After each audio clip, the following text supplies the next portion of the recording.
Hey, hey, where is everyone? I know you're coming. I just saw y'all. I got my Charlie food tonight.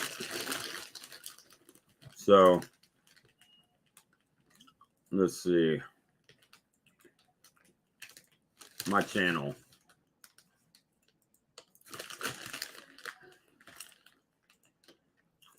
Watching me eat popcorn. Hey, Steve. Good to see you.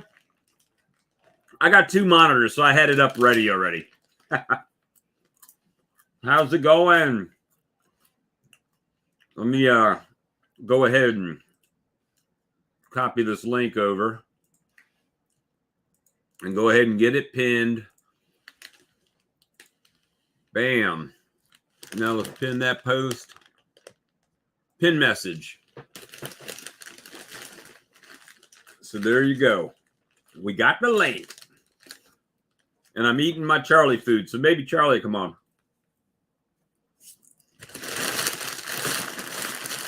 Hold on, we'll call Charlie.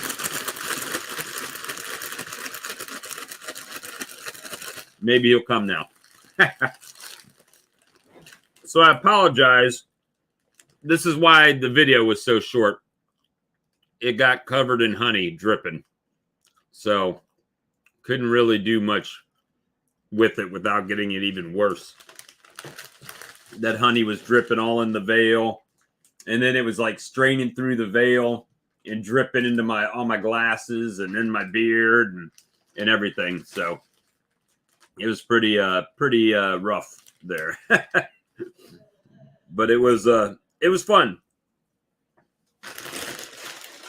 Good times. Good times on the street, on the cutout. I got 2 17-gallon totes full of comb and wax and honey. And and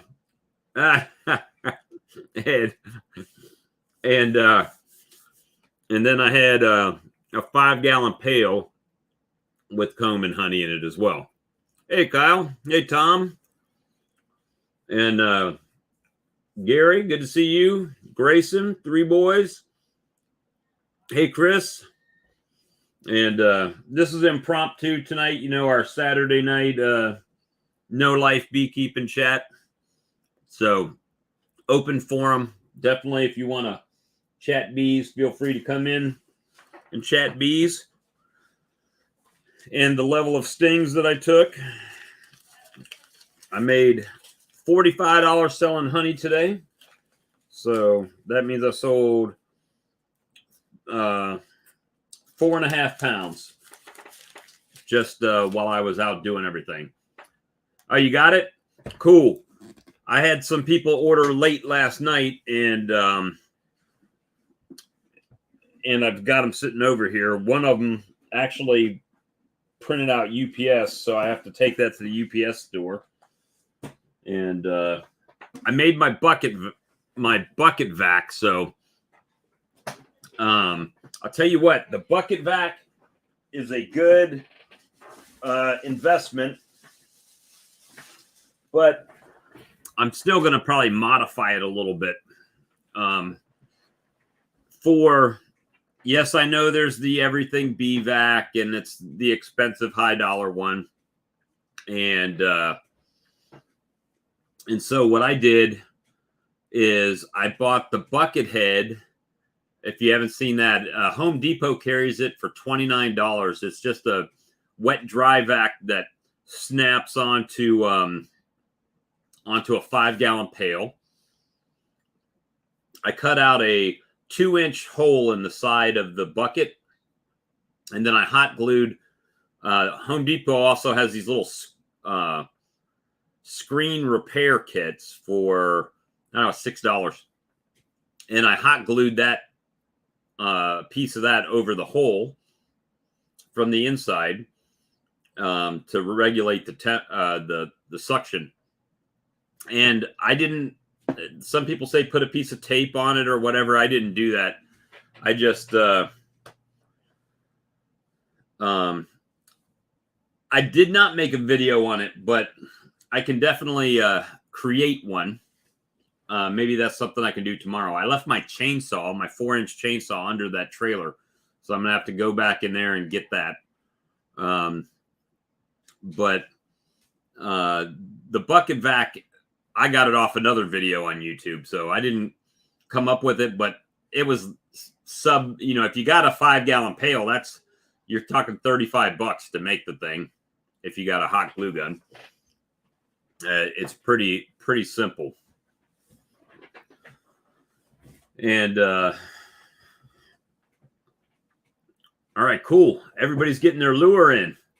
Now, if you ordered it on Amazon, please go leave a review, because that kind of helps with that algorithm thing that Amazon loves so much. And that would help me out there. And plus Amazon doesn't, they hold your money for a good while before they pay you, because you actually have to receive it first. Yeah, it's going to be warm here this week too, like in the 70s, high 70s. But let me see here. And smash the thumbs up if you haven't smashed that yet. Yes, I have plenty of Apis. Plenty of Apis biologics. Let me see. To give you an idea, if you need Apis for your syrup, I've got you covered. If you need Apis for your pollen substitute, I also have you covered. So I've got it. I have got it. Yeah, it's going to be nice. It's going to be nice this week. Unfortunately, you got to work, right? So it is one of those things that's got to happen. Guys, I've got the link up. Don't feel shy. Jump on in. My website, put it up. I'll give you the long link. Or I can give you the short link. Let's do the short link. Hey, Joey. Let's see.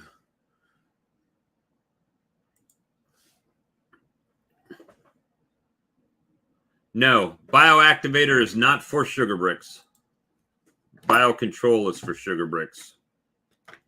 And it's really not even for sugar bricks. It's for liquid feed. But what I do is I mix the water that I use to make my sugar bricks with the control and mix it in. So let's see. My website is https://www.bewares.co. Enter. Does that come up as a link? It looks like it on mine. And let me see if is Charles in charge awake tonight. I don't know what he's doing. Let me see.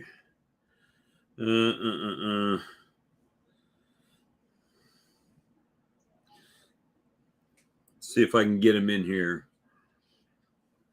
Get someone in here that wants to chat. Otherwise, it'll be a short chat, guys. Let me see.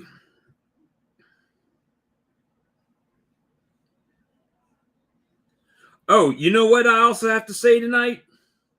We got to say happy birthday to Hannah. Why? I don't understand why people get the Wheel of Death with that link. It works for me every time. Hey, Amir. Let's see. There. Oh, what happened? There it is. Let's see if I can draw him in.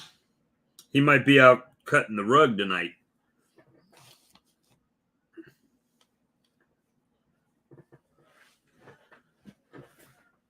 It is a cool. I don't have many of those left. I might have to reorder those. I still have a few left, but not a lot. How many of those do I have left? I've only got 3 left, guys. I only got 3 of these left right now. Varroa test bottles from Saracel. So if you want one of these, you need to get on it. Okay, go to Beware's. Here, try this one. It's try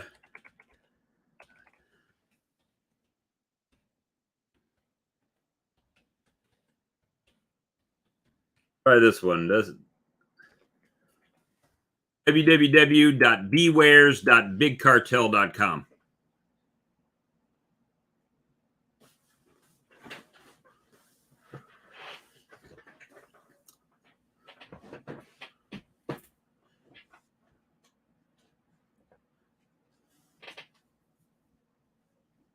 Let's see. This is my second live stream for today. Actually, yeah, it is my second, and then I was on a live stream. Yeah, the other one's a shortened link. Also, if you ever need that, you can go to my YouTube channel. You know, the banner that's up top of the YouTube channel, the link is right in there too. Yeah, bioactivator is for use in your pollen patty mixture. All you have to do is read the bag. It tells you what to do. Officially, I cannot tell you to use it any other way than what it says on here. It says add it. It says add entire package of bioactivator per 50 pounds of pollen sub, or 2.16 grams per pound. So there you go. Following your established feeding, early spring, late summer schedule. Thoroughly blend package bioactivator into pollen supplement mix. Important to ensure even distribution of bioactive elements in final patty mix. This package will make 50 pounds of final pollen supplement preparation. It's right there on the bottom, right here. So make sure you're following, just follow the directions, because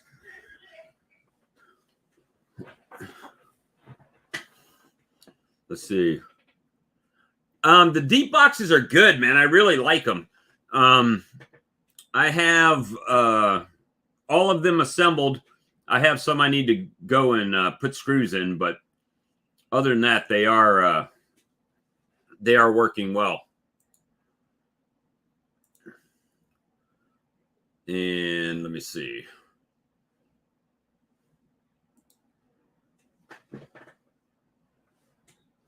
Yeah, it's good. It works good for me. And I didn't get any response from Charlie, so I don't think Charlie's going to pop in. I don't know what Lee's doing. Yeah, the activator is for pollen patties. Yep, does 50 pounds of pollen. It says mix it with 50 pounds of pollen sub. But it also says to do 2-point-something grams per pound. So if you're doing less than 50 pounds, you just got to do the 2 grams and the change, 2-point-something per. But, it's only $19.99 for the activator to add in. But this wasn't supposed to be a shopping network night. This was somebody click the link and come in and talk. Oh, there he is. Hold on. I'm calling him. I'm calling him in. I'm going to call him in. Oh, there he is. Oh, okay. I was eating popcorn and shaking the bag, hoping you would jump in. You got the wheels tonight? So, what's up, Charlie? Oh, you're muted.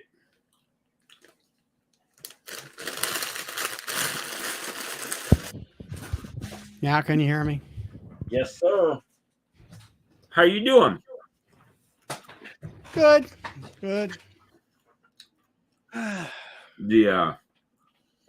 I was painting some boxes this afternoon. Well, actually, I had them painted. I just put the last coat on, and then I had some lids I didn't paint, so I painted them. I'll have to paint them a couple more times around the rim. You know, have you ever just done like kills for the first coat? The primer, does it stop anything? Because No, hey, Steve. Whenever you paint, it just soaks it right in. Right, the first one, right? It just goes. I don't know. This time around, it depends on what the paint is. I got purple paint, that couple coatings, and it's fine. And then Yeah, the dark paint seems to do fine. The lighter one. The yellow paint, like that one hive behind me there, that's what I was painting today. And I think this is probably about the third coat. I mean, did it really need it? Maybe not. But I went ahead and did it. You just roll them? Yeah, that's what I do. I just roll it down in the basement. Something to do in the wintertime. Thanks, Chris. I'll probably get a notification in a minute.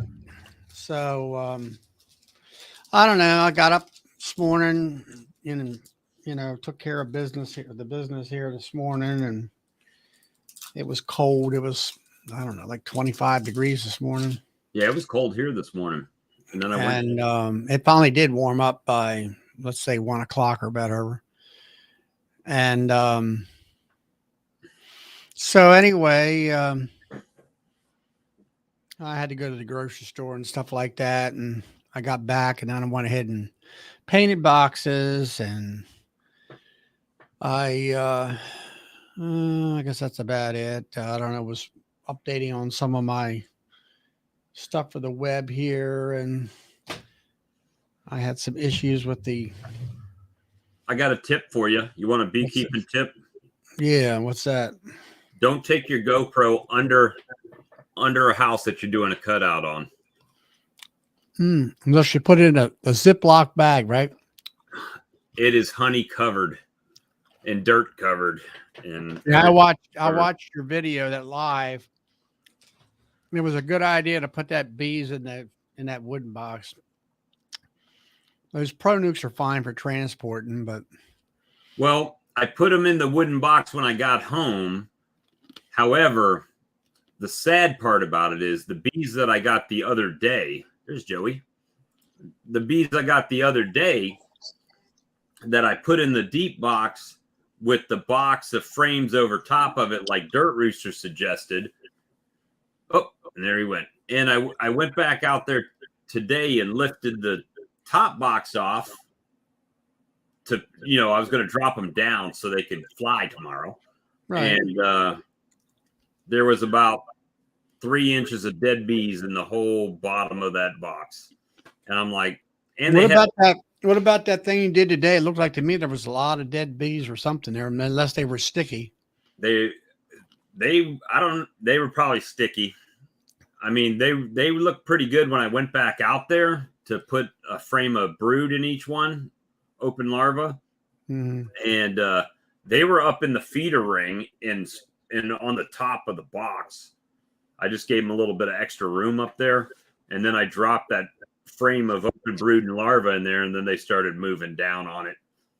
So, well, I would put comb in there up. Hey, Joe. Yeah. I would put comb in there, not so much foundation, because that's not a swarm. That's a cutout type of thing. Right. Well, that's what I gave them. I guess if you got the wax, give them the wax, and hopefully that will, promote them. And I put some, I didn't put liquid feed on the nuke box, but I did put it on the 10 framer. So we'll see. Essentially, it's 2 nukes is what it is. Did you go over to Sebastian's channel today or something? Yeah, I was over there for about 3 hours. Was it? Mm-hmm. It was pretty good. The Joseph, what you doing, man? Unmute. Not too much. Trying to rest up now. I've been working in the rock garden and working in the backyard and working on a travel trailer. working in beehives. That's the sounds like me. I haven't gotten in my own bees, but I've been in that cutout for the last several days. Yeah, I've been kind of keeping up with a little of it. Well, I mean, the thing, if I'm laying on my back and pull my knee up, it was touching the roof, right? The subfloor. And so it's like there was no room in there, and I finally got it to where I could sit up, kind of lean up where I could reach all the way up to get to them. But it was pretty tough there for a minute. Especially, I mean, you can see on my forearms the sting marks. That was through my gloves. Now it wasn't but you know what? I had my Guardian jacket on, and then I had my gloves over top of that, but they weren't Guardian gloves, and they were still getting through. And today when I had the Ceracell full suit on, I didn't take any. Well, I took one sting on my hand, but it was because my glove, I had one of them headlamps wrapped around my hand, and so I could, when I was holding the vacuum, it was shining where I was vacuuming, and it kind of, the elastic had pulled my glove down, and one got me right there. And when I saw that, I just pulled it back. But it was Now, is that suit a canvas suit or is it a vented suit? it was canvas, but I had on a long sleeve Carhartt shirt. I had on a hoodie. I had on blue jeans. Man, you and must I have had on the full suit. must have been burning up. No, luckily it was only 55 was the high today, so it wasn't that bad. But I mean, with that, I couldn't risk getting stung anymore after the other day, right? Well, a friend of mine, he has a jacket from a licensed jacket, and it's not vented. It has some venting areas on it, but he says it's sort of cotton or whatever it is, and it seems to work well. But even with you're talking about Guardian. I have to agree with you.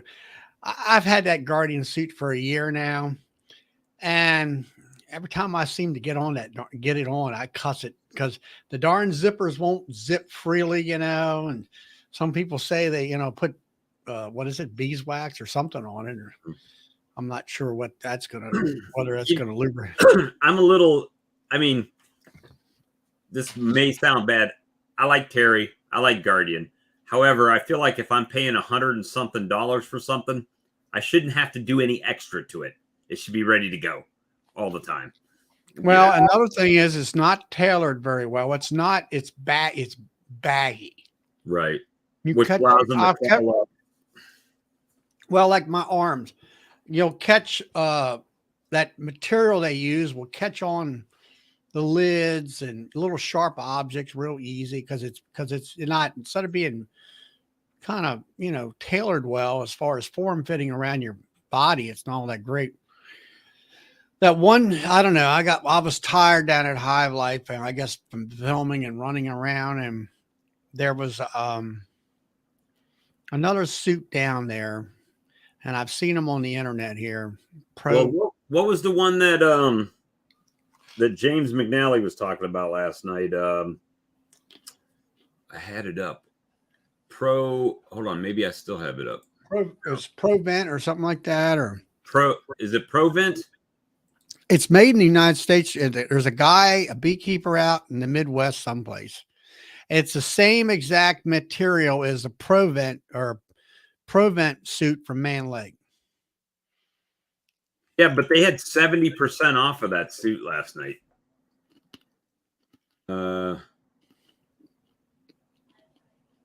I think, what do you call it? Was it, let me see. Trying to find it. I know which one you're talking about. I almost bought one, but I didn't. It wasn't Comfort Provent beekeeping suit. Man Lake sells it, but you can buy it directly from Provent too. I think, if that's correct. That's the guys that was set up almost in the middle of the room. It was in the row, middle maybe. of the place down there, but that ain't what it's called. Well, yeah, the ones that I'm seeing that are ProVent, that is definitely less expensive than the ones that. It was like 200 and something bucks for a full suit, and it was $116, I think, for the jacket. Maybe they poked their head in. I'm not sure. If James pokes his head in, he'll tell us again. I can't remember what was it. Comfort Pro? I don't remember at this point. I'm probably telling you all the wrong stuff. But hey, that was a brand new white suit, and it's full of honey and rolled around in the mud. So I got to throw that in the wash for sure. But when I came back in a little while ago, I had about 30 to 40 hitchhiker bees in the house. That because I just threw that veil on. Hey, Earl. And so other than that, that's pretty much what I did today. Got up early, went to Home Depot, bought the bucket head to make the bucket vac. That's what it's called, Comfort Pro. Comfort Pro? Yeah, COMFORTPRO. And that's the cheapest bucket vac you can make, I think. Yeah, they got $139 for either a round bale or a fencing, or you can get one that'll do both for $155 as far as. Yeah, I've got two Guardians. The first one, the zipper tore up on it, so they sent me another one. And I would love to say that it's sting proof, but it's not sting proof. I get stung in that thing all the time. Usually, though, I will say it's through my gloves, which are not Guardian, but here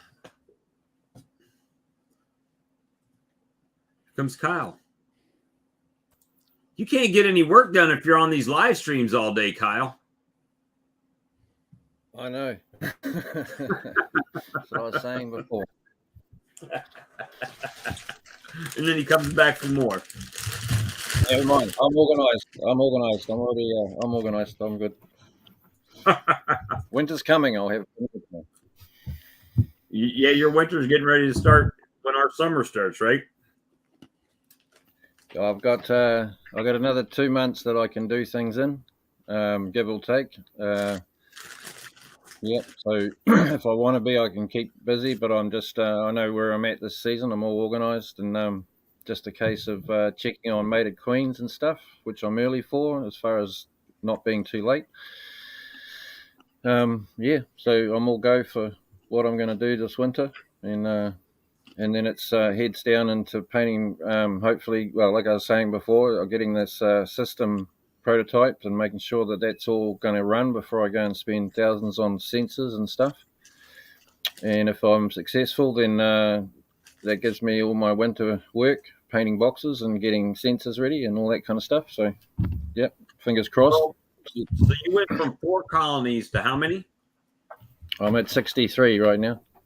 So when you make but just remember that that's about 37, maybe 36 of those nukes that I've only just made up in the last 2 weeks. So it's not actually 63 yet. I'm waiting for queens to get mated and so on, and I'm maybe reuniting some of those. So that's enough for my work, right? Colonies. Yeah. So you must have, how many frames of brood did you put in each split? Oh, I missed that. I said, how many frames of brood and all did you put in each split? Did you miss it again? And it took a long time to get there. Yeah, I missed that one, Bob. I said, how many frames of brood did you put in each split? Well, it depends on the time of the year, obviously. But so if I start in September, I can go full bore on two frame nukes. I'll get the queen mate. That's with plenty of bees behind them. So 2 frames of stores and so on.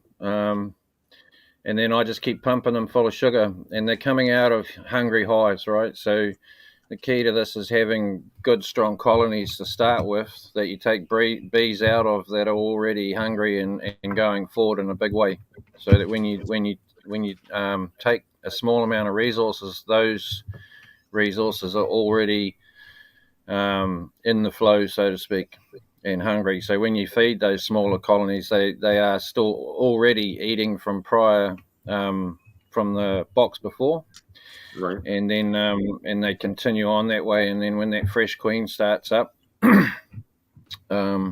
it's all go. So yeah, that's from 3 colonies that I had myself, and then a donated one, and to what I've got now. So there was 20 something colonies that were all 10 framers or bigger, with all new queens, and then the splits I did a couple of weeks ago, some of those were grafted cells, and some of them were just walkaways, which are all the ones that are out in the paddock now, which, they've all produced cells, so they should be successful. There's still 2 months of potential mating time. And so what I'll do with those ones is the stronger colonies that I've got running around, they'll be donor bees and frames if need be. And I've still got 2 months per se for those smaller colonies to grow in time for when they can't do any more wax drawing and all the rest of it. And they've been on continuous feed, which is part of the key of it, because like I said, that you're taking bees that are already busy, taking in feed, and then weakening them in the split, but they just continue as before. So Michael, key, Michael Michael Buck asked, "What do you feed, and how much is sugar where you're at?" Oh, you froze on me again. It's on the screen. Can you read that? I'll wait till you get back. Earl, paddock is a corral. So, sorry. Carry on, Charlie. Go ahead. I'm done. No, it says, "What do you feed, and how much is sugar where you're at?" Okay. I don't muck around with 1-to-1 or anything other than as thick as I can get it. I don't have time to muck around. So they get thick syrup, 2-to-1 or stronger, all year round. Well, as all seasons, right? So, and our sugar prices went from about $36 to now $40 for a 25 kg bag. 25 kilograms. So that's about 50 pounds, I guess. 50 something pounds. 2.2 pounds per kilogram. All right, calculator, where you at? 25 times 2.2, 55-pound bag. Mm. That's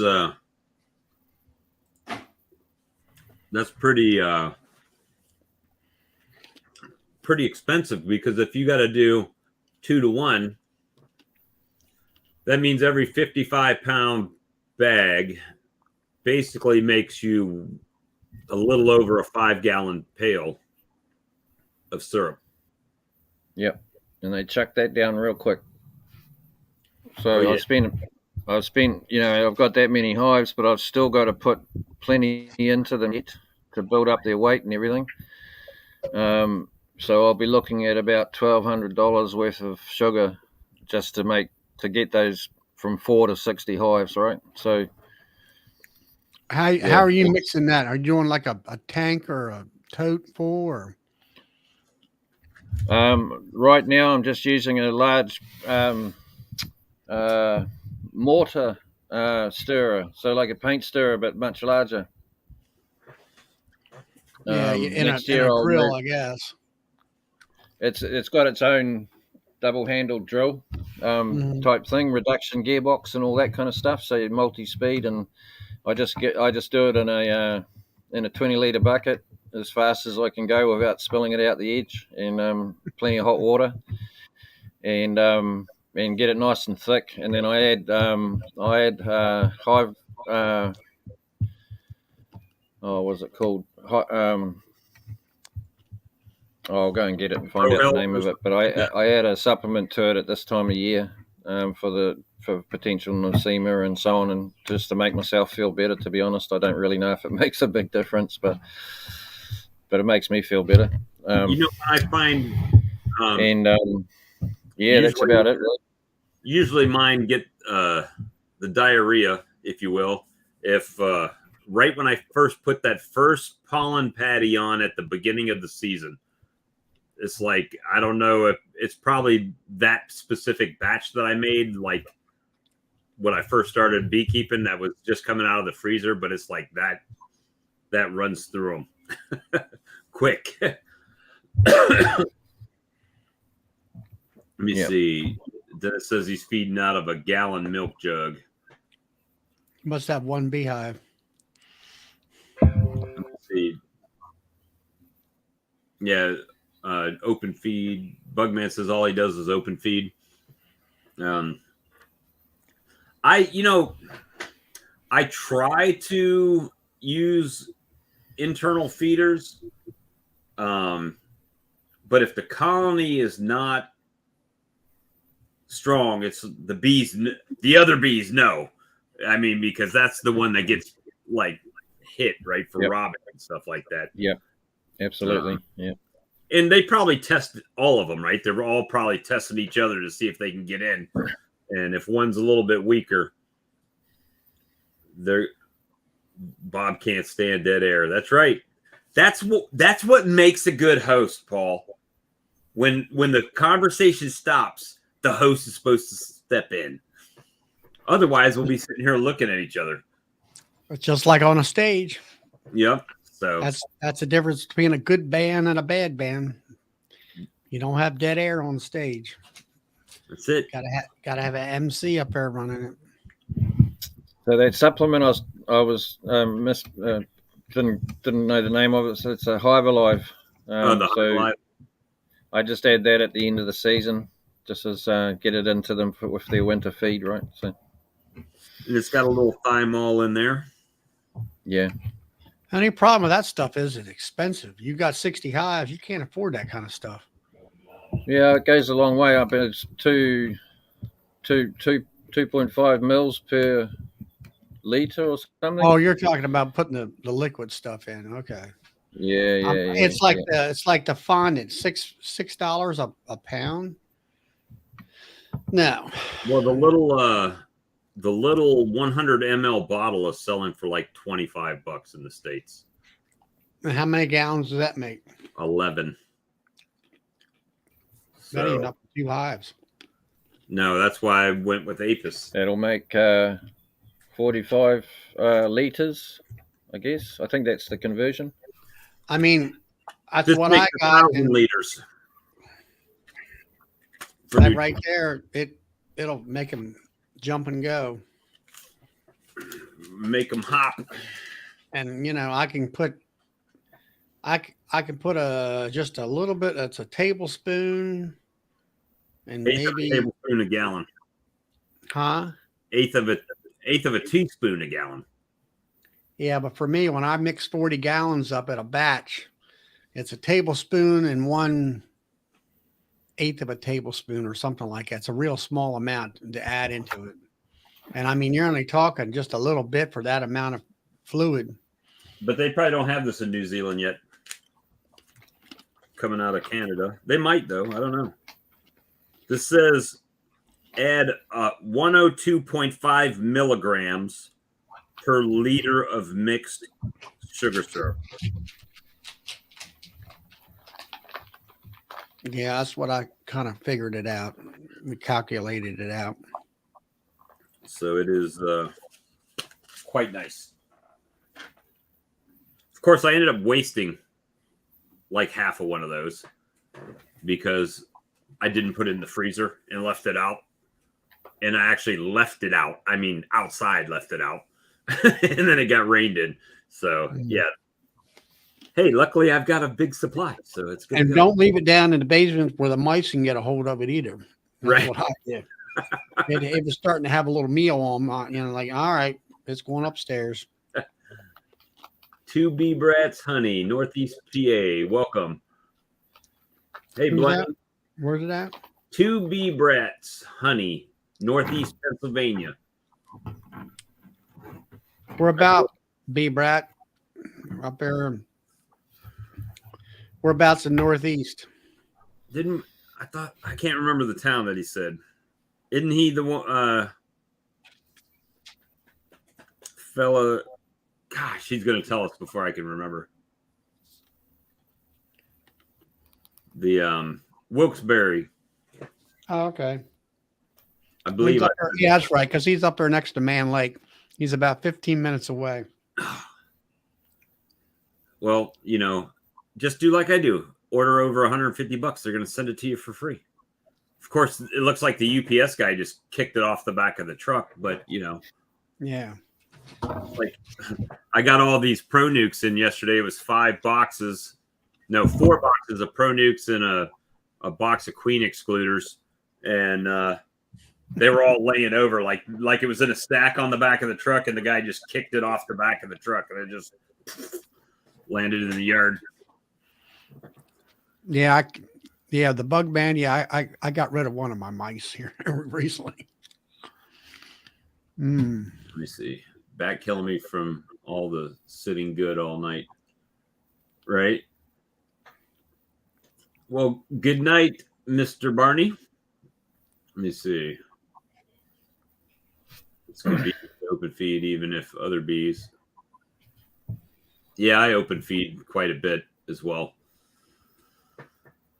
But not as far away as they say to put the open feed, right? I think somebody said you got to have them like 300 meters away or something like that. Hey, Jose, good to see you. Giving the old hang 10. And he says, what's up, men? Hello, everyone else. Hey, Jose. But Jose, you're not still driving, are you? What's that, Joe? Open feeding's illegal over here, eh? Is it illegal over there? Just because of the AFB management scenario. Is it? I mean, do you have a lot of AFB over there? Because it's called American foul brood, but I don't think that many Americans have it. It's kind of like German cockroaches. I never saw a cockroach in Germany, but they call them German cockroaches. It's one of those nasty little things that hides away in the hive and comes out when the spore numbers get big enough. So it's knowing you have it and having it are two different things. But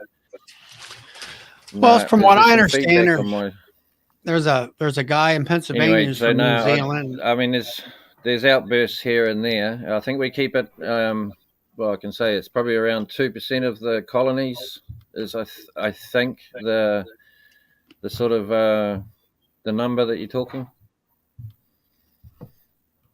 But we can't treat with antibiotics. It's a burn and a notifiable disease. So that's why there's so much that goes on around it over here, just trying to control it. All right, Jose. Yeah, definitely give me a call, man. Jose, I used it in the fall and it definitely makes them brood. Yeah, they seem to love it.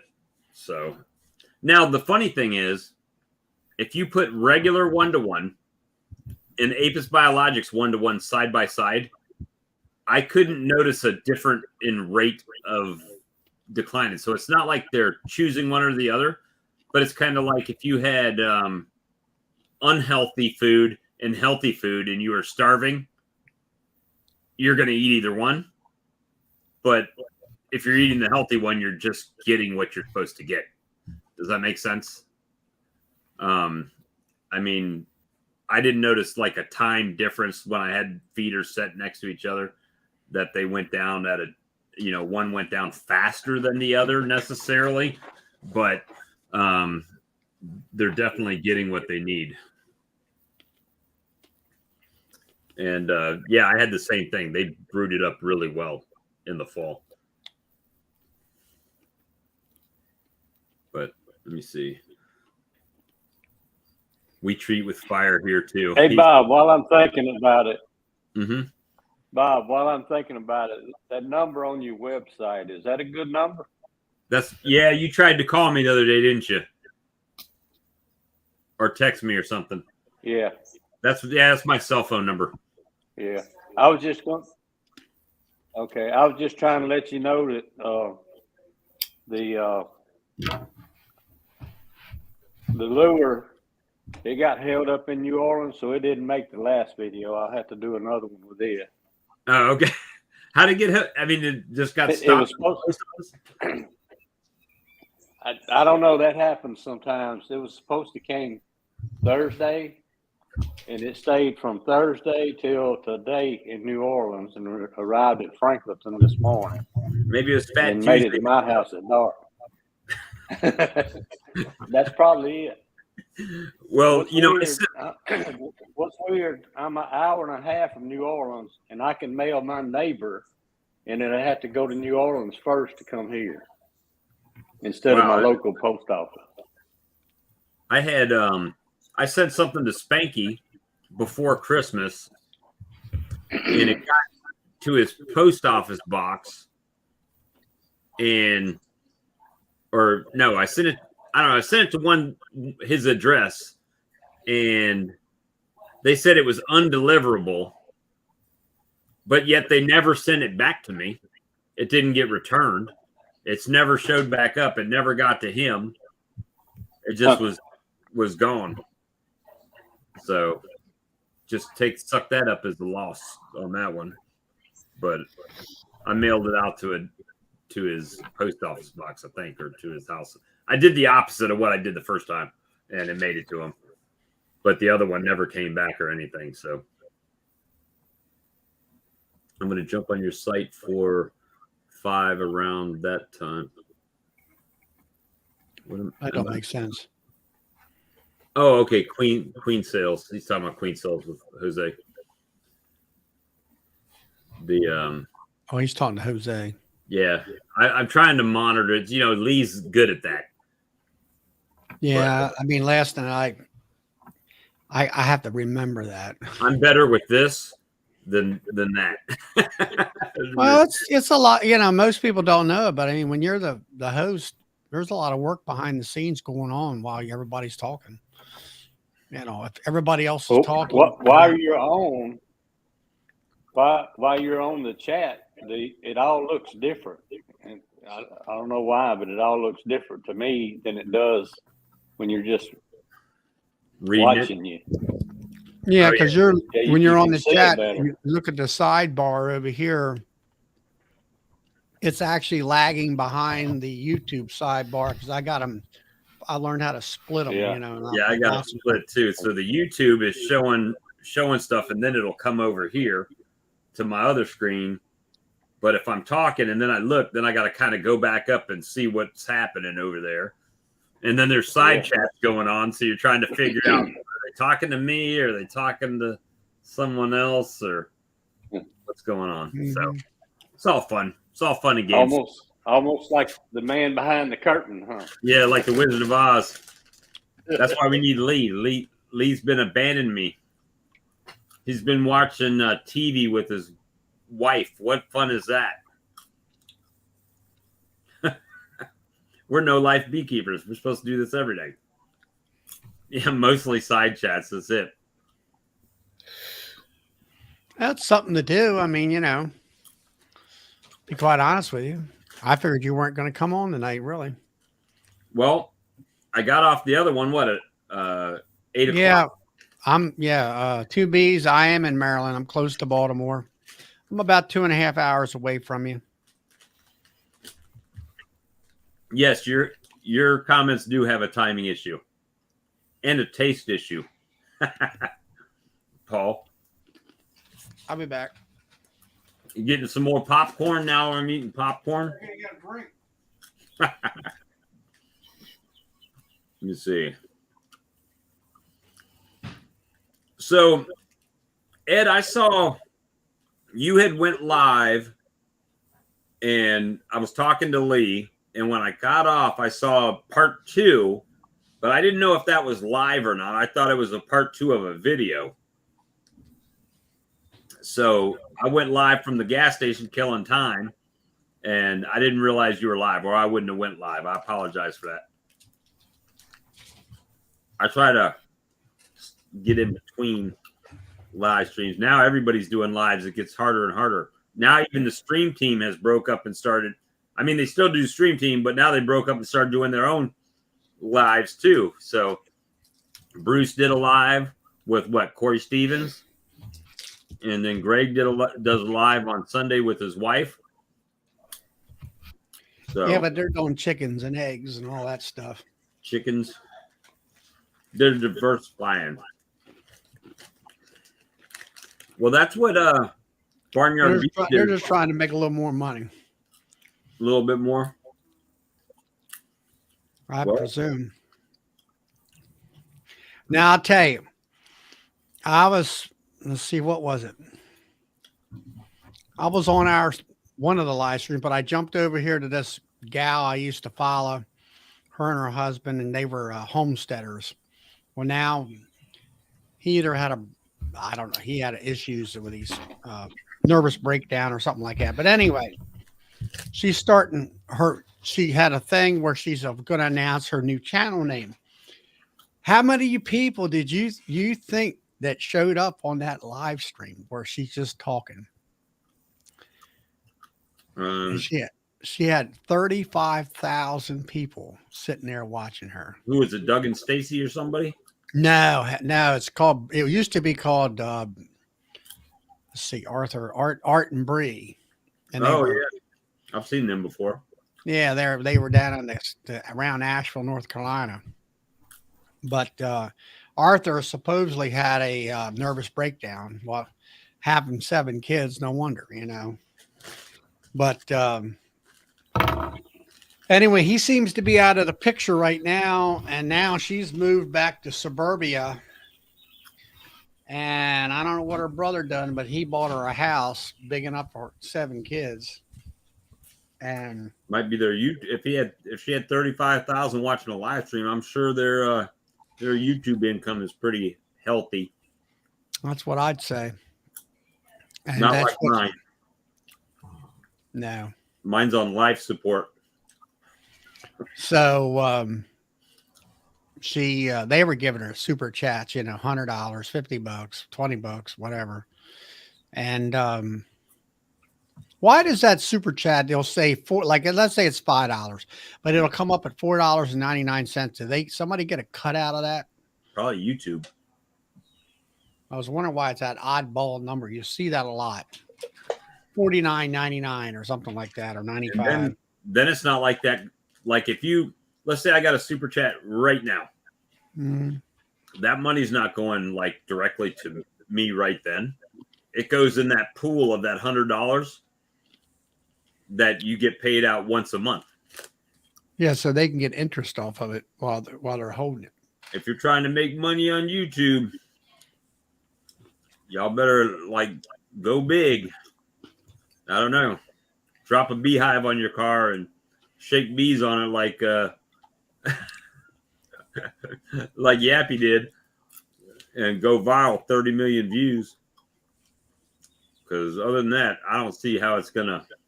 Well, Hillbilly says whatever you enter in. I said, well, why would anybody want to put in $4.99? It'll take a penny off here and there. I don't know why. Once in a while, it does it. Well, anyway, I was just surprised the amount of people that were on that chat, because she said, "Is everybody can hear me?" And of course, everybody said yes, and that stream thing went zoom. It must have been going 100 miles an hour. Yeah, even Earl just sent me $10. Thanks, Earl. The but you know like even Cayman, he slows down the feed on YouTube so it doesn't scroll by as quick, so you can read them. Because when a lot of people are talking, especially on his, when you got a few hundred people in there, it will go by so fast you can't read it. Mm-hmm. And then people are like, he never answers my questions. Well, because he couldn't see it. It just flew by him. But now he's got somebody, that guy Chris, right? That kind of is watching the chat and everything go by. He's got somebody in the background. It's not as good as Lee. Huh? He's not as good as Lee. No.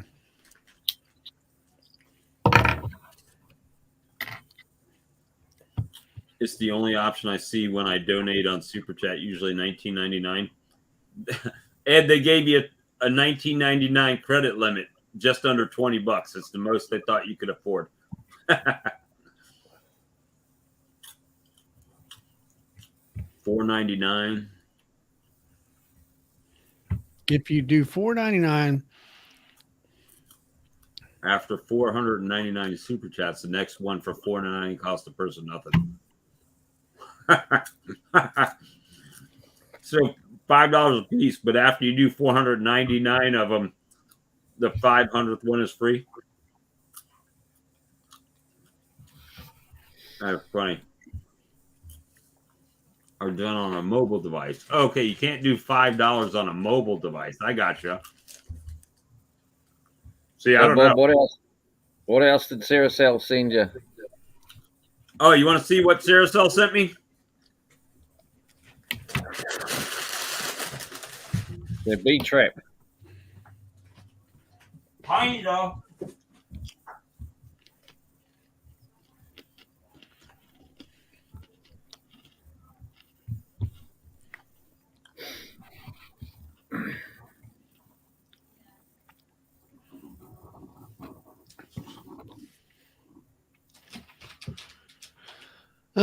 Hillbilly sent you $2, Bob.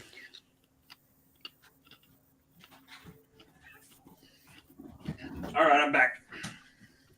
Saracel sent me 10 of the Beetle frames. Yep. And they sent me 2 of the Beast Blocker bottom boards, but he forgot to send me the Beast Blockers. So he's got to send them back to me. So obviously, if you take this out, then you just have a normal bottom board where they can just come in. And then I guess you put this in, and the Beast Blocker sits on the front, the robbing screen, right? Yeah. And it, try to flip it over. It's got vented and non-vented setting for the bottom board. One thing I did like about this is I almost feel like hive beetles, if they came in, might have a problem getting over these slots. I don't know that to be the case. I just thought that was a good spot for those. And this, you've seen this probably already, Kyle, right? Yeah. And then this is their, I guess, the trap tray, which is basically a reverse escape, right? So these are the escape, like for a bee escape, right? Yeah. But you put them going in, so once they get in, they can't get out. Yeah. So I got 2 of these, 2 bee escapes, and 10 of those frames, and then the jacket, and the one I'm most excited about as far as the jacket is the actual this one, which I don't have the hood on yet, but it's the Slip over. yeah, the pullover one that you just wear like a jersey, right? And it's got the hood on it. So in the summertime, other than it feels like made for a half shirt, right? Then just zip the veil on. So I like this one. So, but that, yeah. So one thing I noticed about the bottom boards is when you put, someone didn't do their measurements very correctly. I'll say that. So if you notice, it's like high stand, right? So it's got legs you could put around the ground. The problem is that the corners are cut.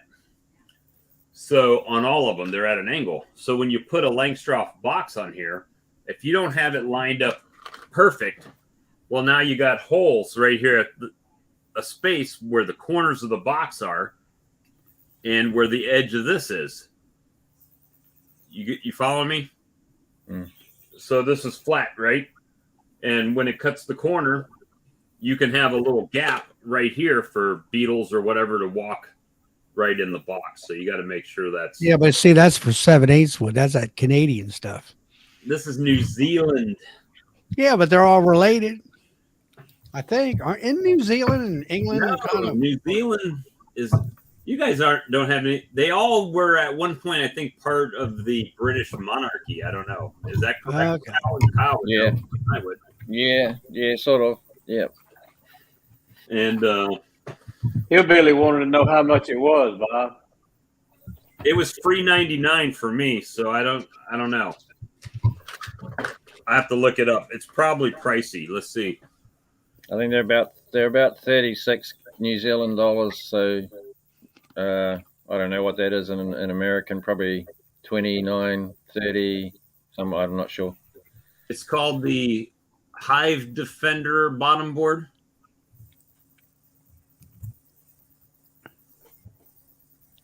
It's the bee trap underneath is a takeoff of some European design that's been out for quite a while.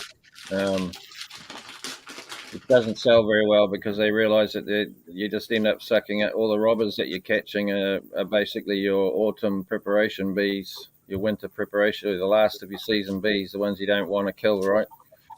So it's a bit of a conundrum, that one. Well, that's one thing about this, the way that does this even come all the way out? I don't even know.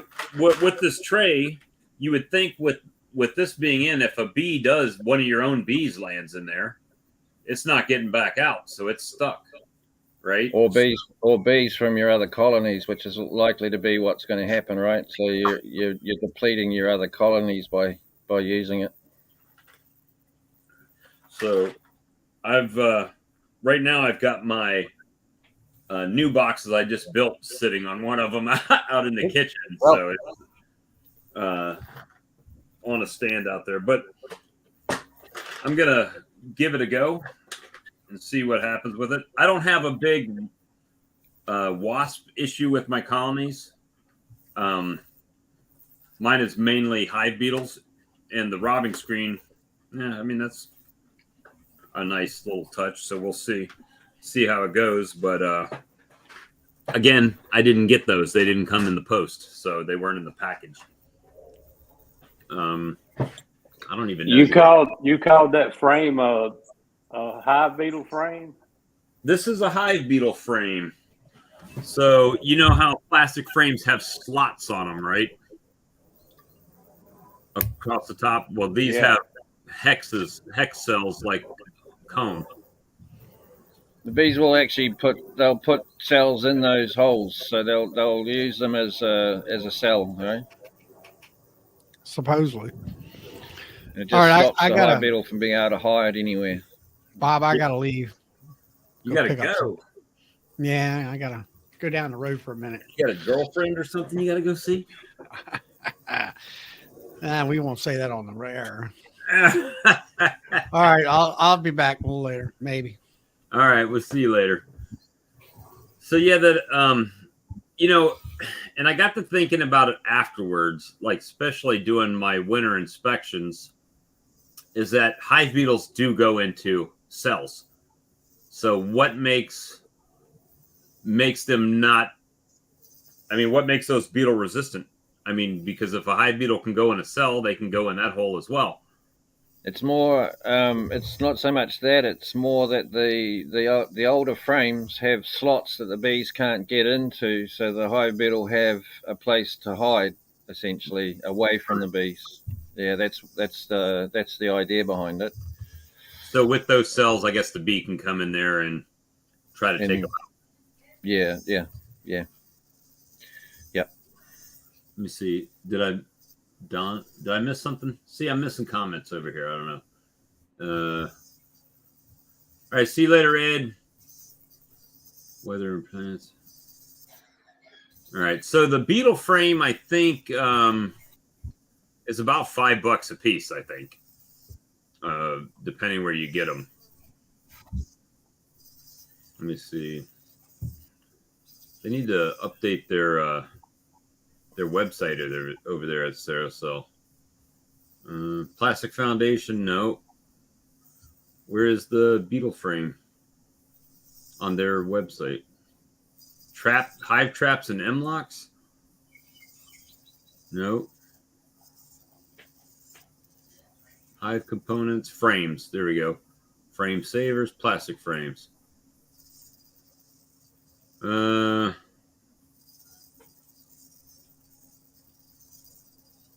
right, so they're showing 425 New Zealand dollars, but that's in New Zealand, so we're gonna have to import and everything over here, right? So it's gonna be a little bit higher. Yeah. But I'm gonna give them a go. I want to try them. Let's see how it goes. But everybody's like, "Oh, don't give them foundation. Give them new comb, or give them." Are they pre-waxed, Bob? Yes. I don't. So I don't bother with the pre-waxed anymore because I do my own waxing. Even if I did buy pre-waxed from them, I'd be waxing over it again. Smells beeswaxy. Yeah, it smells like nice beeswax, but yeah, they got a coat on them. Yeah. If you can, I'd wax over the top of that again, eh? Did you not see all the wax I got from that cutout? I'm gonna have plenty of wax when I get done crushing it. Did you use every Ceracell queen grafting kit you were giving away? I gave away all of the queen rear. Matter of fact, I never had them. I got one as a sample, and then we gave away like 4 of them on the channel. And I didn't give them away. Blythewood Bee Company gave them away. We just gave them the... No, you know what? That's a lie. I went and bought those and sent them out. Yeah, I gave all them away on the giveaway. So, yeah, they're all gone.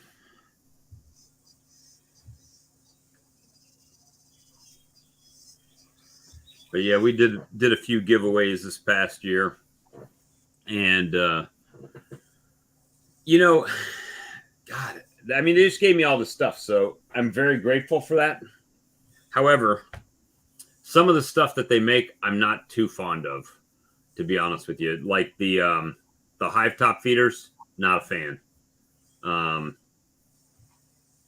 And I don't think it's necessarily their brand. It's hive top feeders in general, because I find if they don't drink the syrup down, then you're having to take that off and it's got syrup in it. Now you're setting it over to the side, and now you got bees flying everywhere trying to get to it, right, and drowning. But specifically with theirs, they either need to expand that plastic all the way to the edge of the wood, or they need to recess that wood or that plastic down into the wood. So that's kind of my thoughts on that. But I will give them a plug for their frames. I buy their frames simply because they make a 33 mil end bar. The other manufacturers in New Zealand make a 35 mil end bar. talking about this piece The end bars at the ends. right here. Yeah. So up the top, that piece at the top there's 35. Well, on the Ceracell ones, they make a 33. No, down from your finger. The top of the sidebar, yeah. Right here. That one, yeah. The reason for that, for me anyway, is I find I can get 10 evenly in there with very little space at the end. If I have 35s, I end up with here or there when it comes to getting 10 frames into a box. I quite often find that I've got to leave the last one out because it just doesn't fit. So then I end up with this really big space. So and I've never had any break on me. I heard someone commenting on the plastic frames breaking and everything, but Well, these are pretty heavy duty.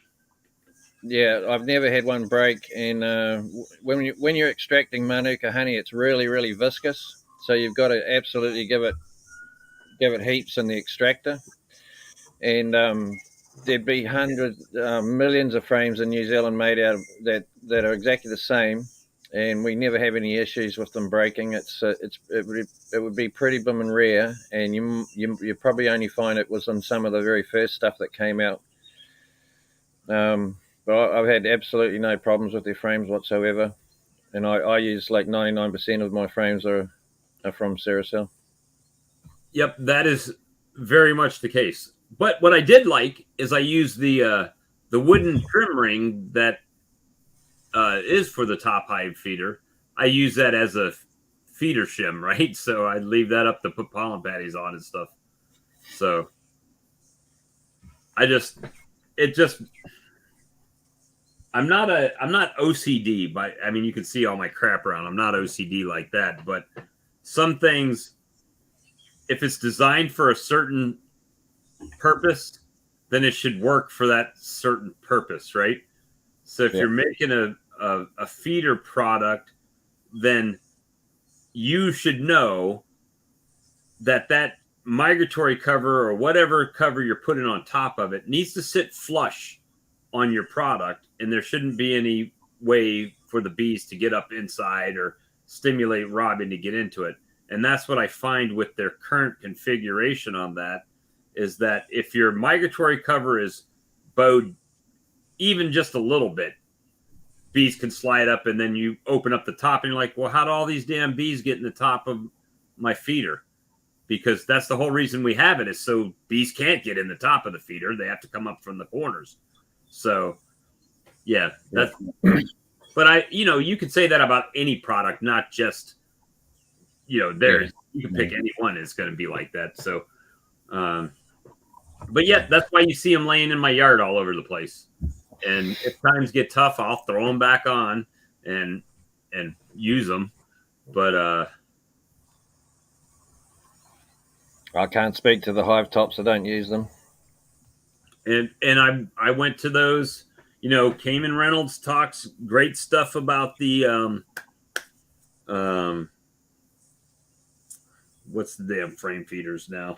I've got the same frame feeders, those motherload frame feeders. I get more drowned bees in the colonies from those frame feeders with the cap and ladder system they have. They still go in there and drown.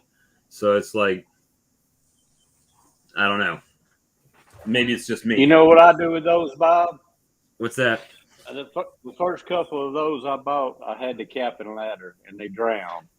And somebody even said that those that's got the rippled edges, you don't need anything. And I had more drown. So what I do now is put hardware cloth down in there, fold it, and push it down in there, and it works a lot better, a lot less drowning. So you take the cap and just put the hardware cloth. Fold the hardware cloth and push it down in there, and take a little one by and push it down all the way to the bottom, and trim the top and curl it around. That's what I do. And Josh. that works Same great. thing. Yeah. I use I don't windbreak. use them all the time, but that's what when I use those, that's how I do it. All The right. nylon windbreak that you get for your horticulture around the fences and stuff to break the wind from your plants. That nylon mesh, Right. real cheap. So I use this. I do the same thing as Josh there, but with that nylon stuff. Yeah, Well, it see, seems to. and there's where my OCD goes crazy, because that is specifically designed to go in the colony and feed your bees, and you pay good money and the shit don't work. And it don't matter what brand you gotta modify it or do something to it. Then why buy them at all at that point? You know.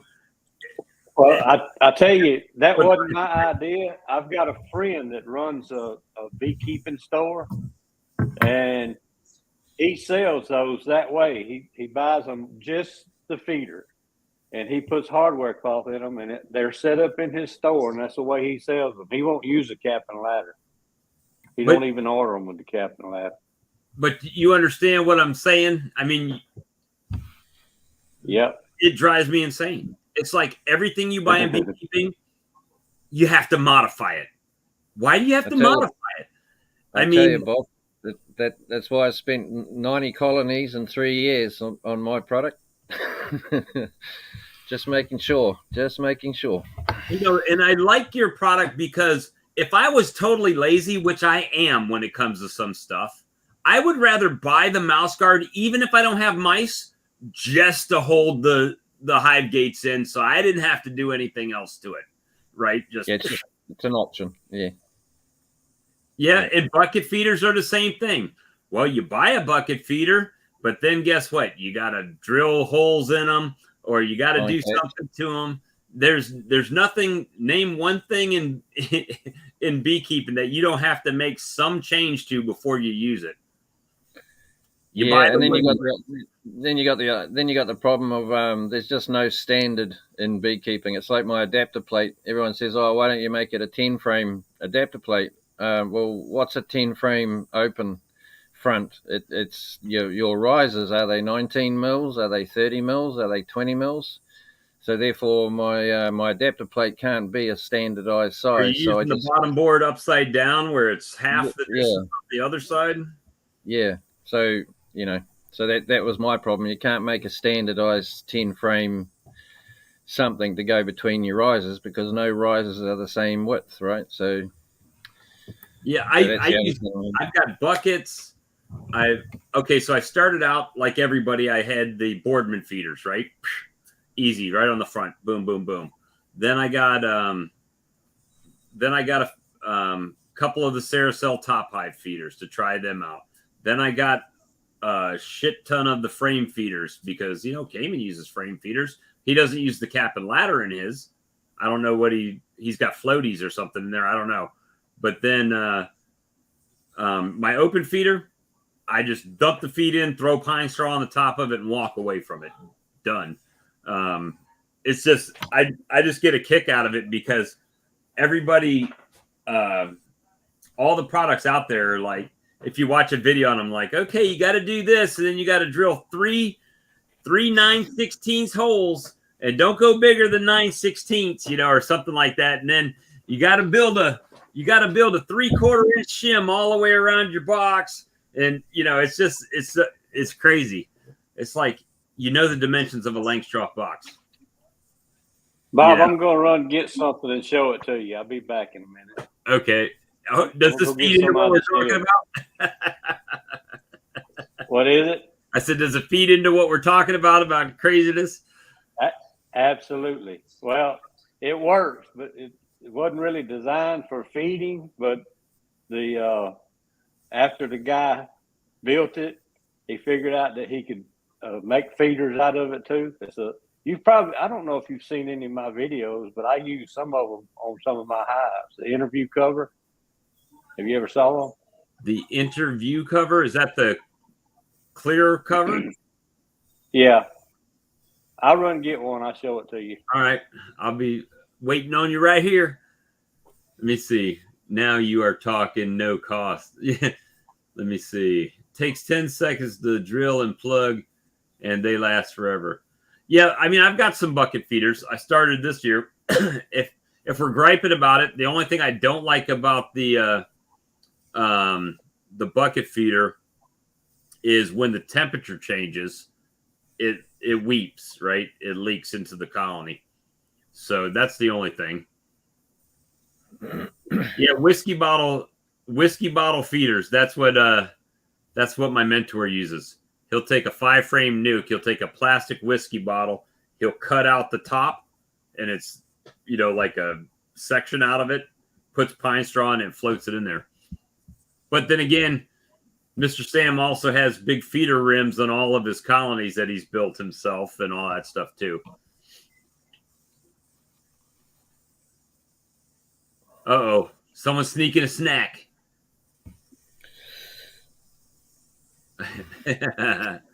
Busted. She's hiding so she doesn't see the live stream. She can hear us, though. I know she can hear us. That's funny.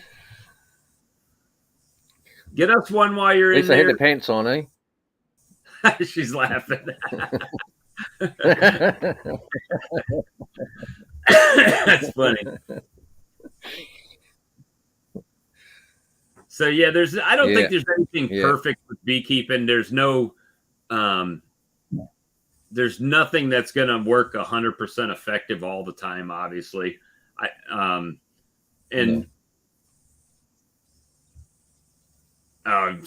money. If you had my money, you'd be filing bankruptcy. That's what you'd be doing. I got no money. Yeah, that's me. I don't.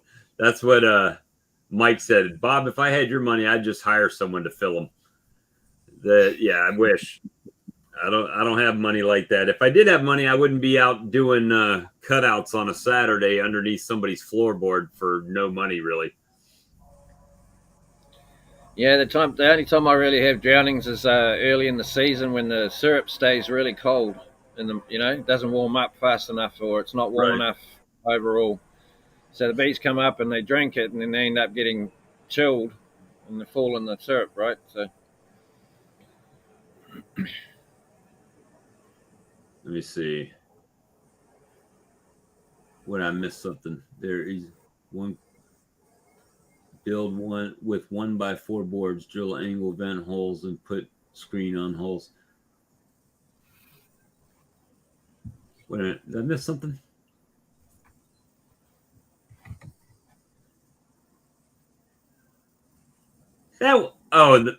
Hey, my wife's credit card bought that bottle filler that's sitting over there on the floor. Hey, what are you talking about? You didn't even have room in your car when you were leaving to go back to Hive Life, Paul. You almost had to send your wife back on a plane. Joey, I don't know if it was your daughter or who came and stole a snack. We told her to get us one while she was in here, and she turned around and waved and went off. You got us muted there. Oh, yeah, the shim feeders, they're not hard. I mean, I just use 1x2s.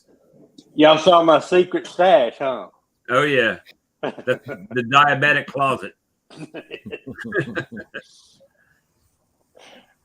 Hey, what I do with it? You ready to see this? Yes, sir. It's fogging up because it's cold outside. This is called an interview cover. Okay. So it's a clear piece of glass. This is laminated glass. So if you walk up there and pull the lid off, the bees don't even know you're around. You can inspect your bees, see how many frames of brood you got and everything. That was his original design. And then he drilled these holes. So you can just there. Put some mason jars on or pint jars or something. Yeah, he uses 3 pint jars, and 3 pint jars normally will be just getting empty when he comes back and makes his round in about another week or every how many days he makes rounds. You can use quarts too, but you have to set another box on top of that. Right. Cover it all up. Well, you know, that's But, what I did with those migratory covers that I got from Bob Binney. The ones like that weren't taking the syrup out of the bucket. I just turned a quart jar upside down on there, and they didn't have no problem with the quart jar because the glass does not contract and expand and leak it all out, right?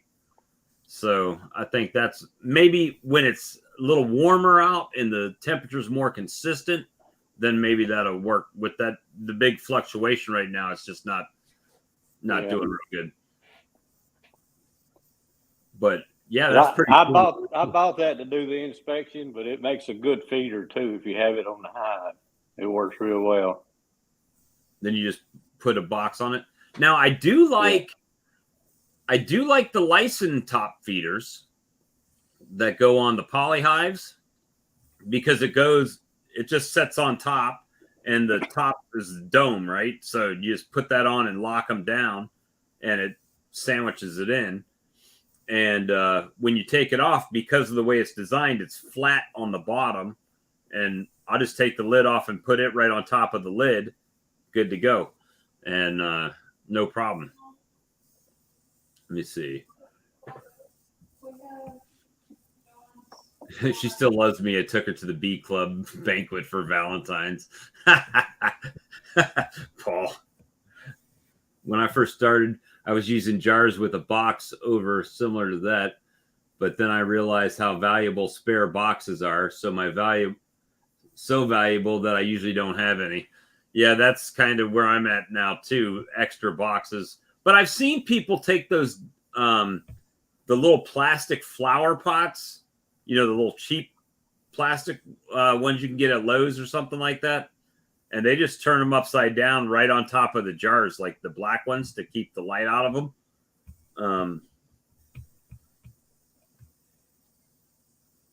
But open feeding, I mean, you can't do it in New Zealand. That's how this whole thing started, right?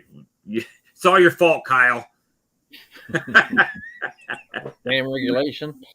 Damn laws.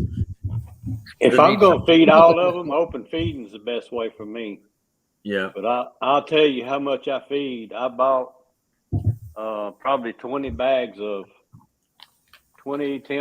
bags of sugar year before last, and I still got 5 bags in my shed. Well, I don't hardly ever feed. I'll feed my nukes sometimes, but that's it. See, and that's the problem I have because I have nukes and strong production colonies in the same yard. Yeah. So if I feed my nukes, the big colonies come a running, right? So that's kind of the issue. So open feeding is good, but then there's a problem with open feeding as well because the smaller colonies don't have as many foragers as the larger colonies do. So most of the feed is going to the larger colony. So maybe it's not getting as much as they need in the smaller colony. So nothing's perfect. No, you reminded me of something. I had, this has probably been about 10 years ago. I made about 10 nukes. One day I did some splitting and I just had the nukes sitting on a picnic table out in the yard. And I went ahead, I got in a hurry. I usually always wait till like the next day before I ever would put any feed in them. And I got in a hurry and put feed in them that day, not even thinking, but there's still some flying bees hanging in there with those frames until nearly dark, and then they would leave. Well, they know where the food is, so then what I call friendly robbing happens. They say, hey, I know where some sugar water is. Y'all come on. And I walked out there, and they were bees all over those 10 hives. Mm-hmm. So what I did is plug them up, and when it got dark, I set them all on my carport and turned the light on. And all the flying bees went out to the light, all up on the ceiling. Then I closed them back up and moved them to about a mile away. That's what that's the way I get rid of flying bees in the nuke. Lane says feed the big colonies at the same time you feed the nukes. Yeah, you have to, just about. You almost need to feed them first. Yeah. To get them preoccupied. That's why I like feeding my nukes honey. I'd rather put a frame of honey in there. It doesn't smell as strong to them, I guess. But if I was open feeding here, I would just be feeding the neighbors 100, 200, 300 hives in my flying distance, right? So I'd just be feeding everyone else's bees anyway. So it wouldn't work for me, even if we were allowed to. Well, that'd be the same way with me around here. There's all kind of bee trees around me. That's where I catch most of my swarms. But I figure their drones have to be healthy too. well, it was amazing to me with that cutout how many drones were out flying from that cutout. And I've got some drones, but not like that. Not like it was in that one cutout. So, I still hadn't seen any drones in my yard. really? I went in two today. Well, one of them I know why they didn't have drones, but I went in two today and they still hadn't got any drones. Let me see. What's this say? I'll bring it up bigger for me. I see a lot of that with tops with the hole in them for jar feeding with the bucket on them. Just think I don't want to cut holes in my tops. Got to be better ways. Yeah, well, I bought some of those migratory covers that from Bob Binney, so they're the same as him. And he just uses an extra mason jar lid and puts it in the hole, a solid one. And let me see, getting ready to swarm. Yeah, that one may have been, but now all those swarmy bees are in my yard. At least most of them, the ones that didn't die. Oh, yeah, I'm sure they were. They were literally right under his bed. So where his bed was in his bedroom, the colony was right below him. Floor. But yeah, it's going to be a good year. I'm excited about it. I'm ready for it to really get rolling. I mean, I still feel like I'm kind of spinning my wheels because I don't want to split too early, but I don't want to wait too late either, right? So I think I might be in the next week or so, I'm going to probably get to splitting.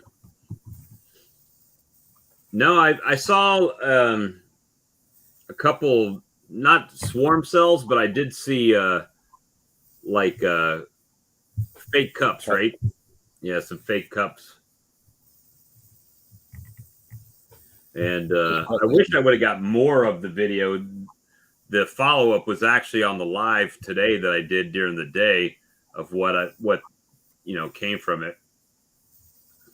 It's called the Hive Gate, Paul. It's is your website's BIQ or is it Hive Gate? I forget. biqsolutions.com. BIQ solutions.com. Put them up to put the link up for Lee's live stream. My nukes should be here hopefully within the next month or so. So by the middle of March, the nukes that I've got coming. And that live, if you look at go to Lee's channel on the 31st of January, that Tuesday night live, that's when the presentation was on there. Everybody here's pretty much on both our channels at this point.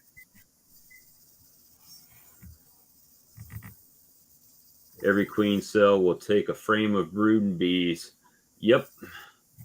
So I've got a lot of doubles and get 30 cells, and that's 30 frames of brood to steal. Yep.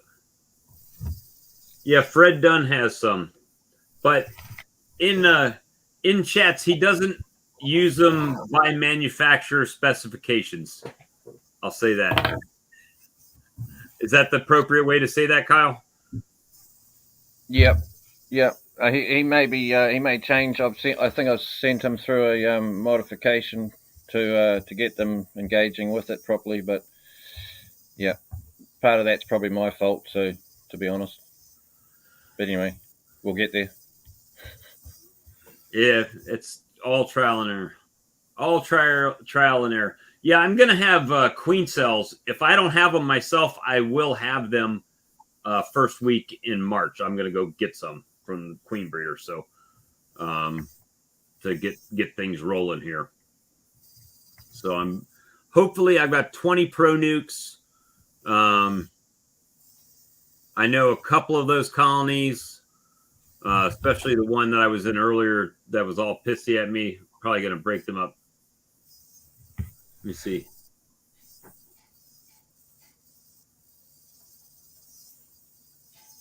Yes, Sam's a good mentor. Matter of fact, it was his BVAC I was using on the cutout till I made my own this morning. But he and I talked for. If I go over there, I got to have time because if I don't, he'll talk my ear off. Well, I got this. Come look at this. Check this out. This hive is doing this today. You know, we have a good time out there. So I've been. Matter of fact, when I started keeping bees, I went to Sam's and wanted to order bees. And I found him on YouTube because he was in my same town. And I went out to his house and, you know, he showed me his bees and we walked around and I just kept coming back. Because we're only a few miles apart, I just kept coming back. Hey, how's it going today, Sam? What's going on? And we just struck up a friendship and, you know, I bought some nukes from him and then we just kept going. And Sam is not a technical guy. If you've ever watched his videos, pretty much however it's in his camera is how it ends up on the video. He doesn't do any editing. You even see like Hive 1,000, 5,000, whatever it is. That's all based on what the yeah.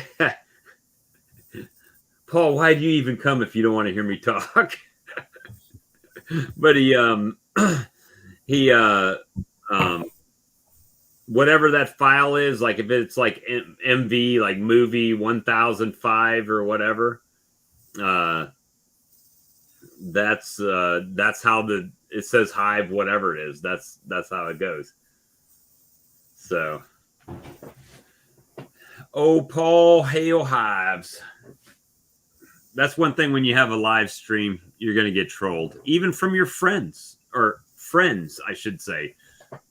They give it to you the worst. But yeah, Sam's a good fella. And I'm working with him on, it's kind of funny. He does things very old school, right? Which is nothing wrong with that. But some of the things that he does, I'm trying to help him tweak a little bit. Like, you can't do walk-away splits and sell 100 nukes and have them out early into the year. So you got to do something. Either you got to put queens with them or something. Let me see. I didn't frame any brood with that cutout. I didn't frame any of it.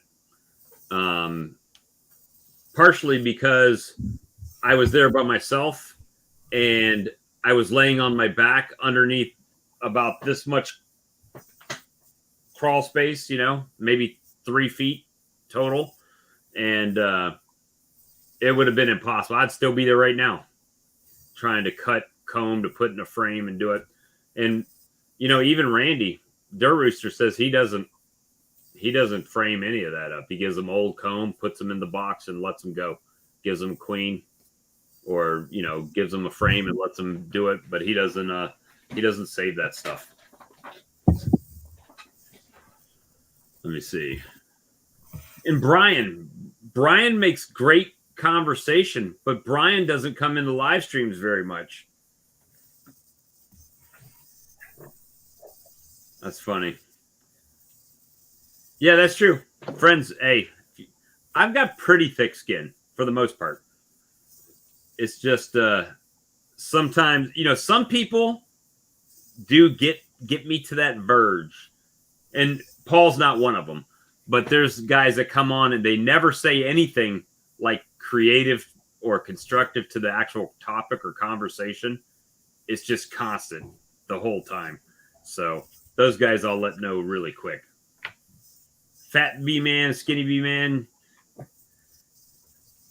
I watched them too. So Don the Fat B man, I think, is pretty much retired right now. I think his son is doing it now, right? Steven Kuchenmeister is taking over, I think, for Don. And I don't know that to be the case, but I think Joe May, the skinny bee man, he was I couldn't find a 7-gallon bucket. I was looking for that. So I'm gonna try to order one probably to put that head on. But Joe, 7 gallons is hard to come by. Joe May had I think lost his wife, and he's been having some health issues. And somebody else I used to watch that I haven't seen is was it Walls B man? Do you remember him? Dark-haired fellow with glasses. Yeah. I think he's in Arkansas, Alabama, North Mississippi. Mississippi. Okay. North Mississippi. I haven't seen anything out of him in a while either. He posted about 3 weeks ago. We had some, what do you call them for the cut comb? The round ones? Roth rounds? Rounds. I think he had like 3 boxes of them or something for sale. That's the last thing he posted. I want to. He was one of the first YouTube beekeepers I started watching years ago. Out there in his short pants and t-shirt. And I like Butts Bees. You ever watch her? She's kind of a hippie chick. I think so. But you need to check her out. She just dropped a video while we've been on the stream. I saw a notification come up. What's the name of the channel? Butts, Butts space Bees. Let me see. And then Gunline put out a video a little while ago, which I haven't seen him come on. But if he does come on, if they do show up, or if they are watching, we need to say it again. Happy birthday, Hannah.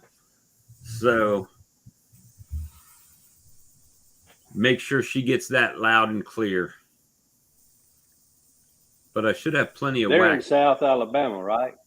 Yes, sir. They're down near Mobile.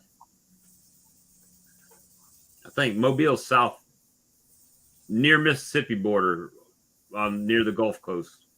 Mobile, right? I'm not all up on my geography that much.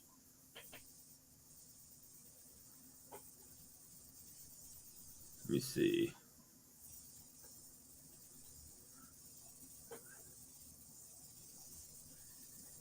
But she does like queen grafting videos and different stuff. She doesn't have very many subscribers, but I find her information is pretty informative. It'll be interesting just do a video tomorrow, Bob, and see how those cutout bees are doing with that frame that you gave them. Yeah. I'm afraid to look at them after that first one. I've never seen. I almost cried. There's so many dead bees. Never seen that many dead bees. And I mean, there was a good 3 inches of dead bees in the bottom of that whole box, in that first box that I put in there the other day. I do have an out yard. However, it doesn't have any bees in it at the moment. I'm going to be moving nukes over there as soon as I make them to go to the Chestnut Grove. And then when my new nukes come that I've got coming up from Florida, then they're going to go in the Chestnut Grove. So when people come to buy nukes, they'll pick them up where? The chestnut grove. Because that way I can keep my smaller colonies and fledgling colonies away from my production colonies, and hopefully have fewer problems. But you know, with my luck, I always have problems, so it's just going to be the way it is. How far away is that yard, Bob? Probably 3.5 miles.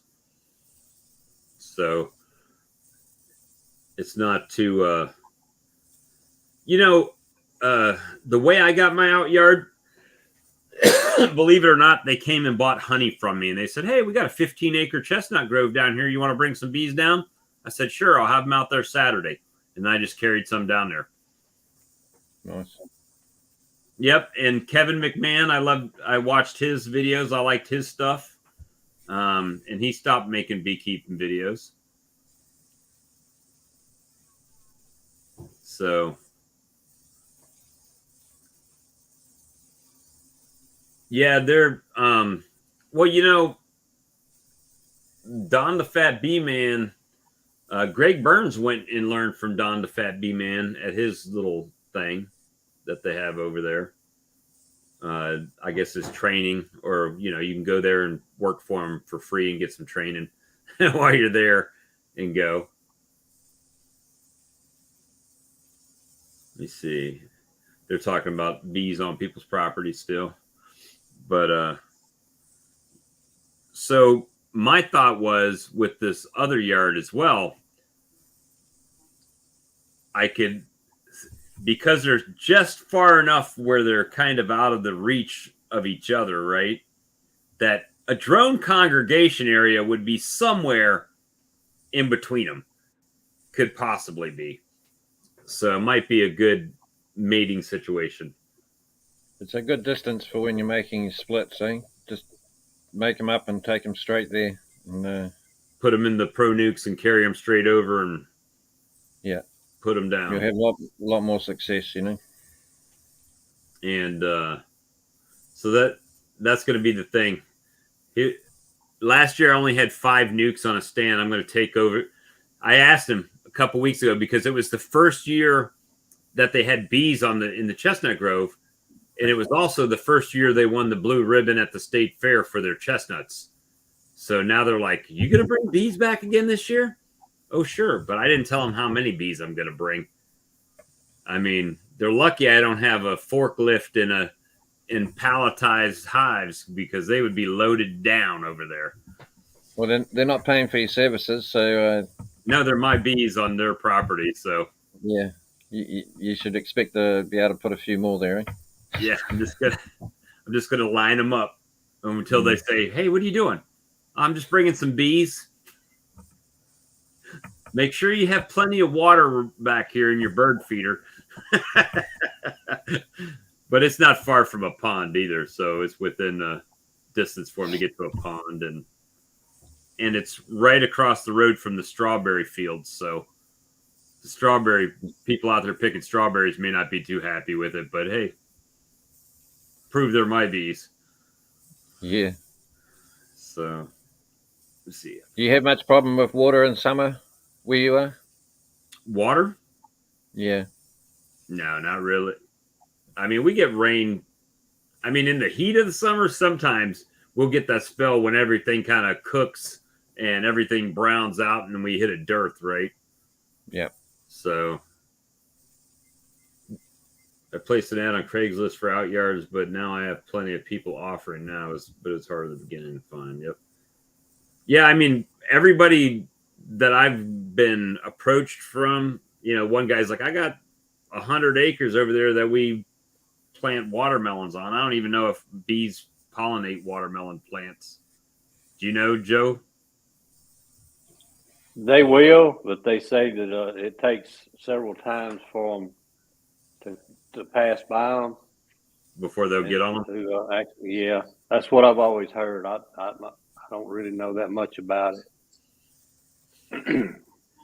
So it's I'd be more worried about what they're putting on the crops, to be honest. Yeah, that's about what I was about to say. A A lot of the watermelon growers around here have trouble getting people to bring bees to their fields because of that.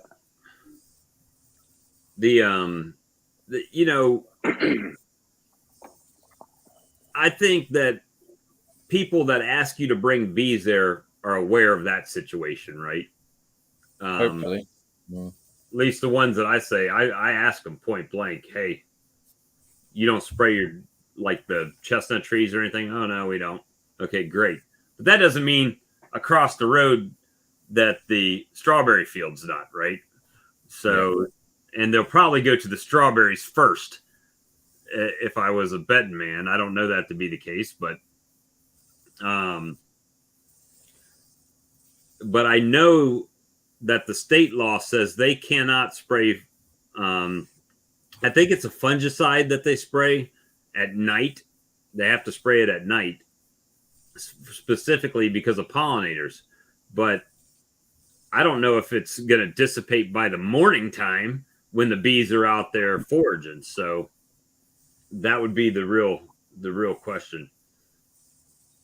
Especially if you get a night dew forming on the ground there, and it keeps it all liquid for them. Yeah, where they can drink it up very easily. You're right? gonna have that problem anyway,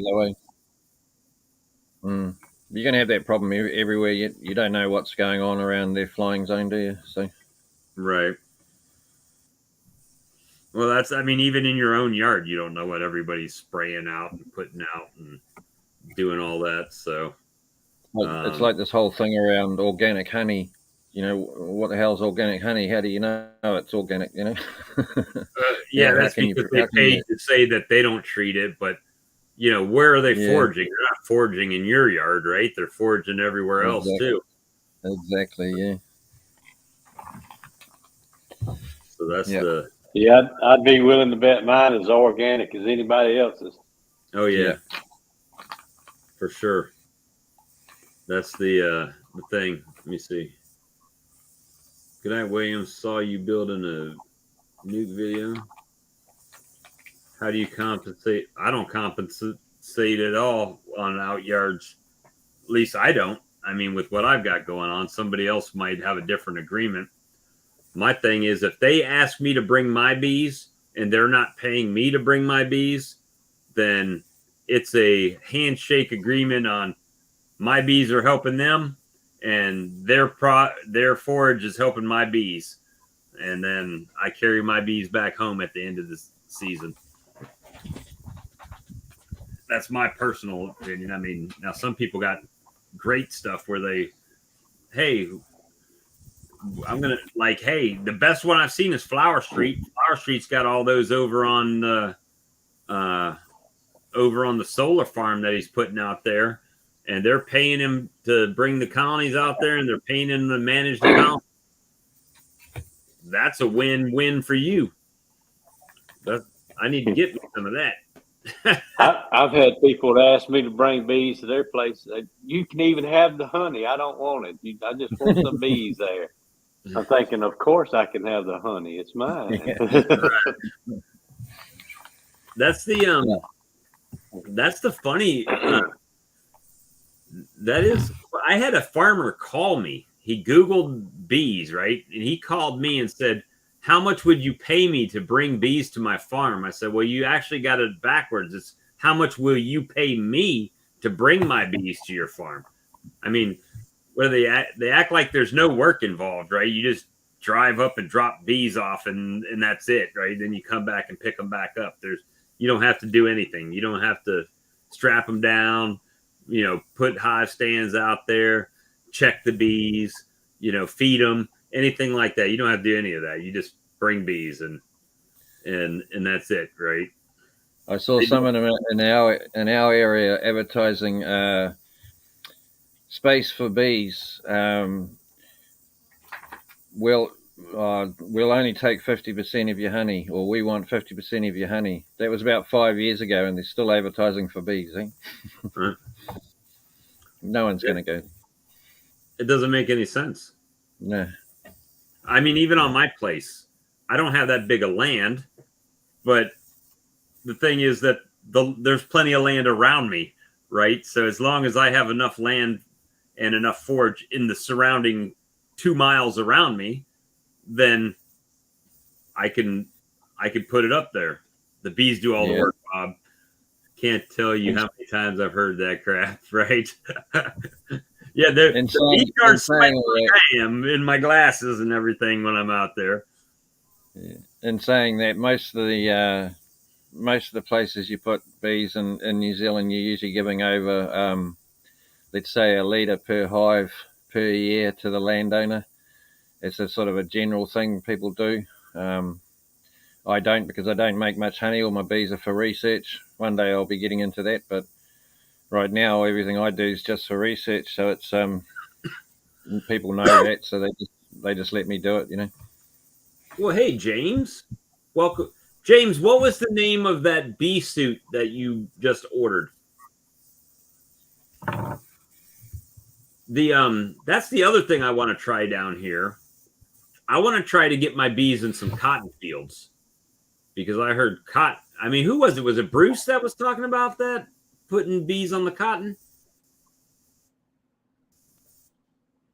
I know some people that do cotton. They say it makes pretty good honey. The Ultra Breeze was the jacket. Ultra Breeze. So I don't know any cotton farmers, but I saw plenty of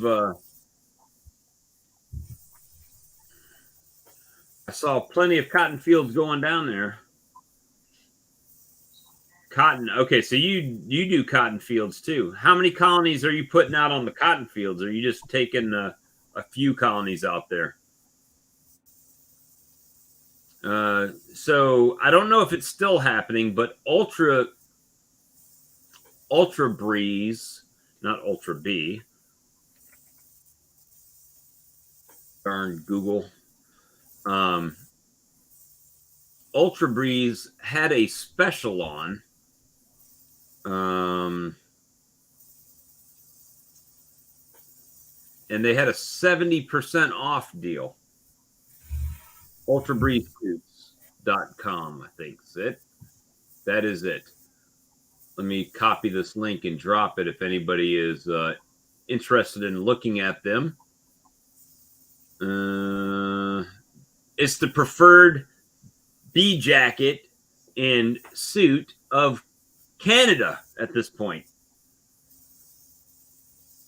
I'll drop the link, paste it, boom. Looks pretty durable. I'm told it's cool from James, but is it?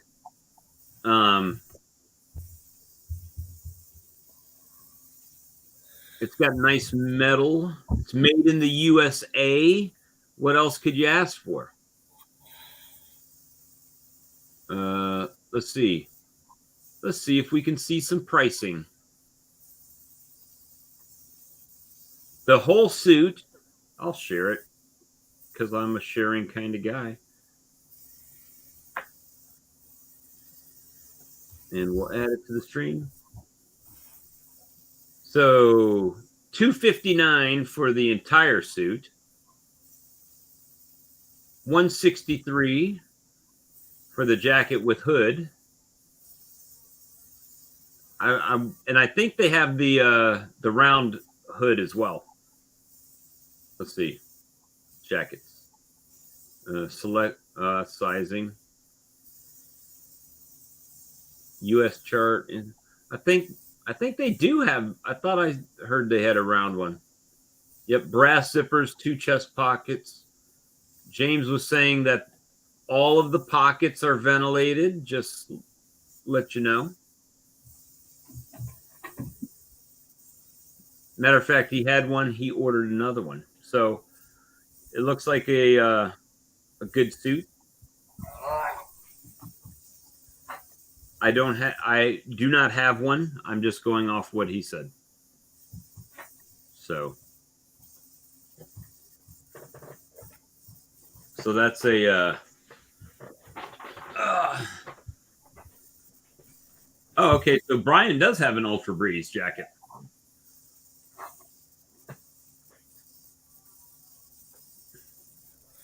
Now that's the jacket, my Guardian. That's the only problem I had with the first one was the zipper broke like immediately after like 2 months. It was done, and then I They called them. didn't fix it. Yeah, I called them. They sent me a brand new jacket. So yeah, I mean it's not a I don't have any problems with Guardian. Just another option. That's what it is. But the big thing about the Guardian everybody likes is the zipper veil, right? But do you have a Guardian, Joey?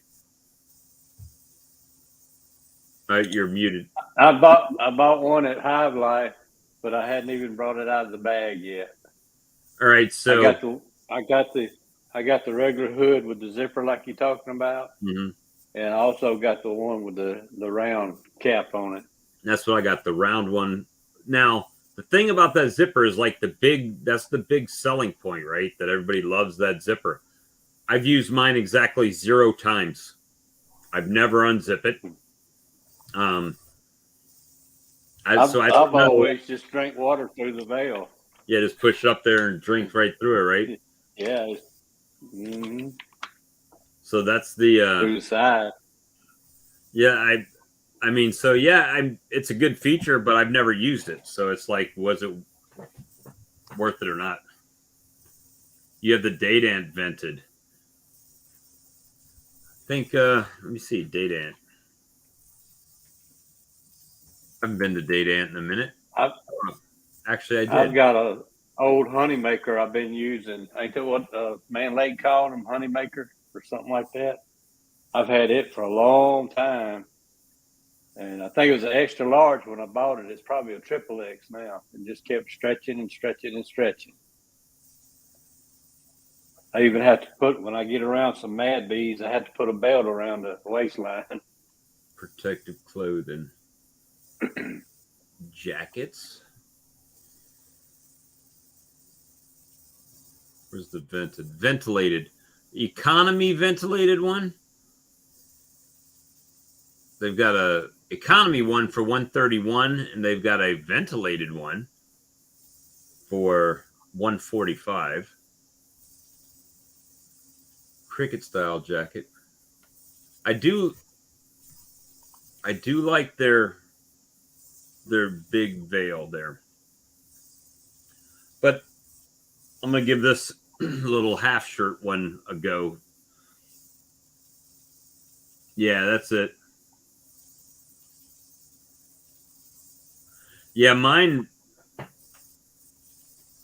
Yeah, I'm rounding down exactly 0 times. I've never unzipped the veil, the front of the veil on the Guardian. But there's nothing wrong with it. I just haven't used it. I don't have any need to use it. When I get my bees, I'm thinking about working my bees. I'm not typically doing other stuff.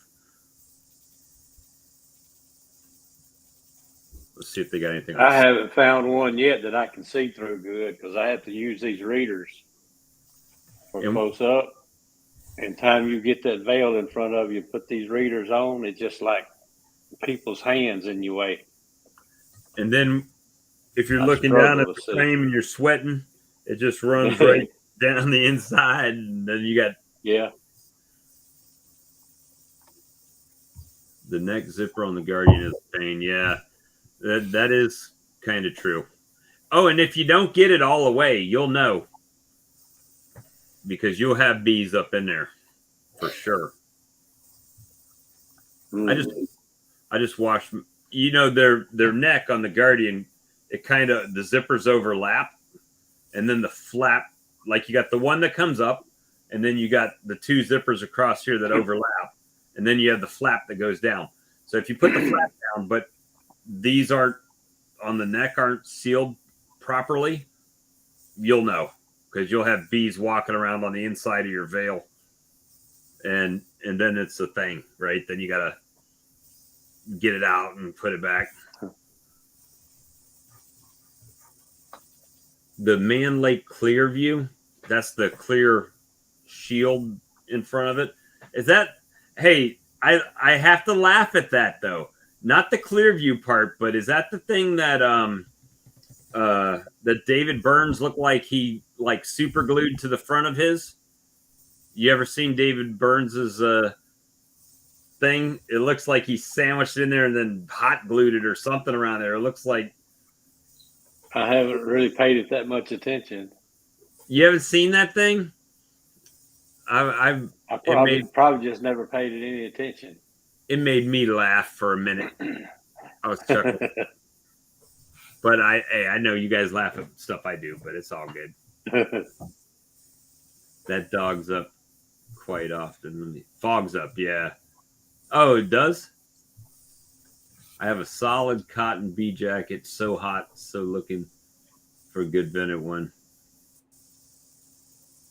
Wait a minute, Robin Hood, you were at Hive Life? Did I meet you at Hive Life? Because I know everybody saw me. I was right by the door. And if I didn't see you, I apologize. I should have seen you. Well, I didn't see Sawmill Charlie, and he was there. I just never ran into him, I guess. That was amazing. He was around all over the place. I mean, he would stop in and then he would be off again. And, you know, what you really needed to see him was at the Bluegrass when he was kicking sawdust around. And he'd jump off and kick his heels together. And I was like, look at you go.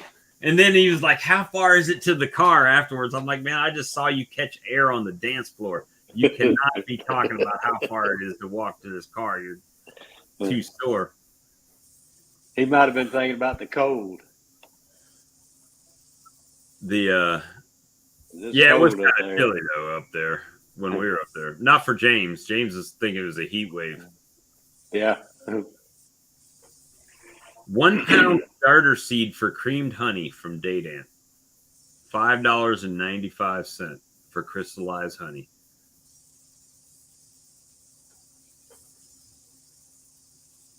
Cream 1 pound creamed honey containers, 25 pack for $22.95.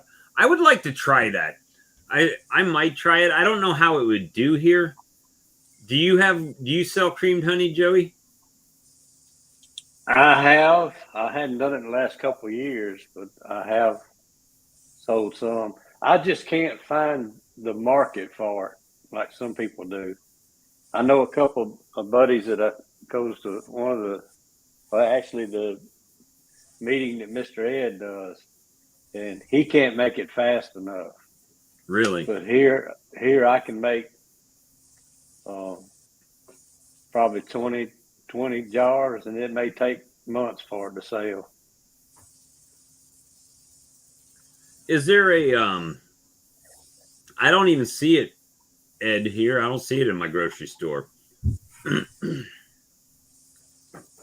The creamed honey.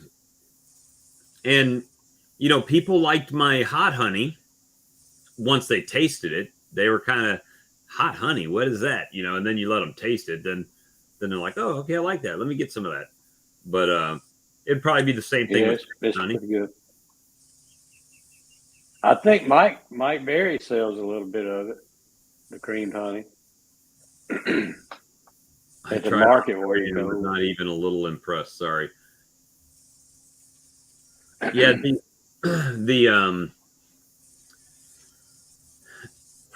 you know, it's a bee jacket. I mean, does it keep me from getting stung in my hands and arms? That's the most important thing, you know. Speaking of sarcasm, hey, Philip.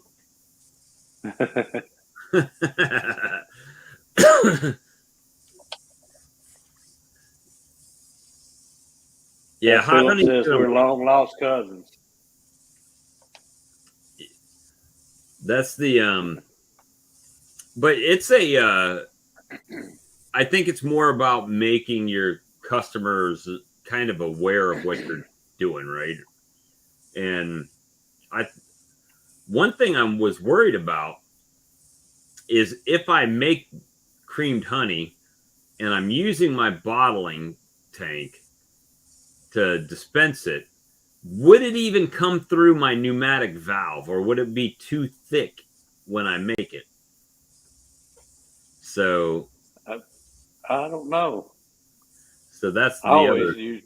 I always done it. With a few times I've done it through a honey gate, so I don't know. just through a honey gate bucket. Yeah.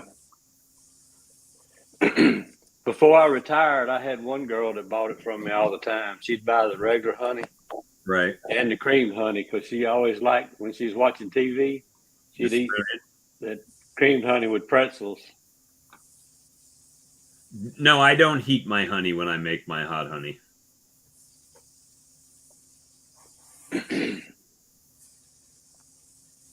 Yeah. Hey, did you hear the one? How many stings does it take Bob to get Bob in a bee suit? 200 apparently.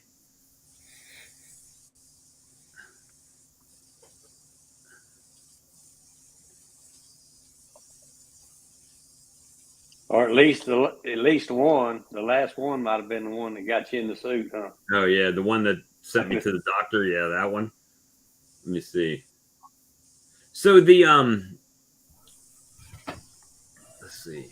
So my hot honey, I buy fresh peppers and I chop them, right? Dice them up. And I basically do similar to creamed honey. I make a seed jar, right? So I'll take like a quart of honey, depends on how much I'm making, and I'll put those peppers in there and allow since honey is a moisture, it absorbs moisture, right? So you put the honey in there and it pulls out the capsaicin and the moisture out of the fresh peppers, which is bad, right? It's bad because you don't want your honey moist.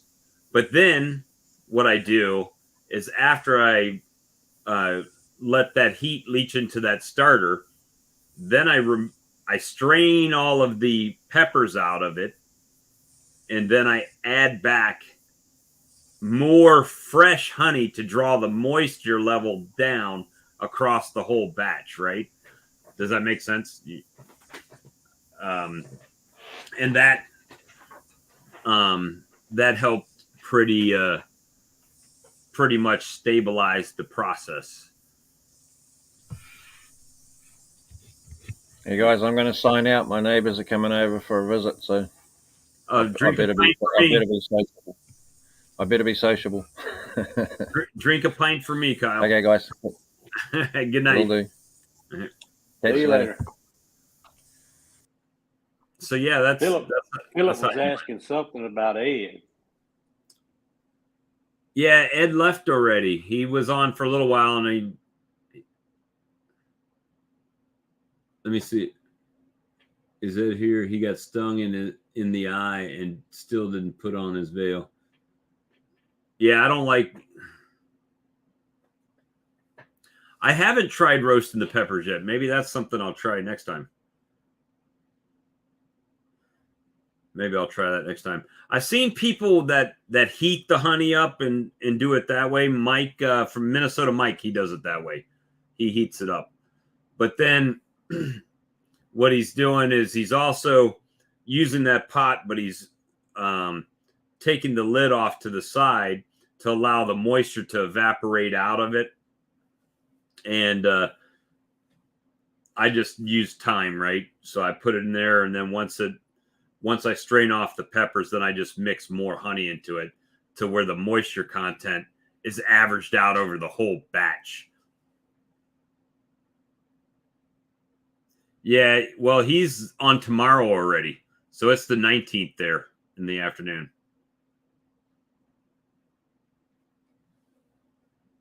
Mix of fresh and dried peppers probably works pretty good too. Yeah, he's a lot more than 6 hours. He's like, let's see. We'll Google it.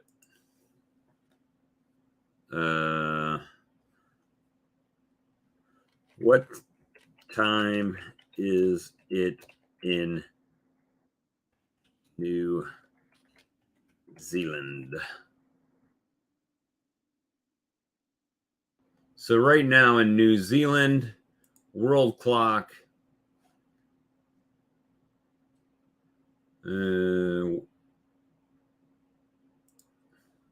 Never done this before.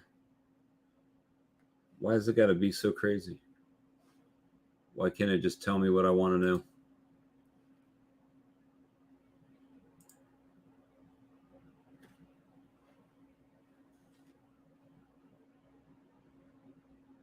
Or maybe we can't. Time zone, map, and date. There we go. Possibly. Let's search.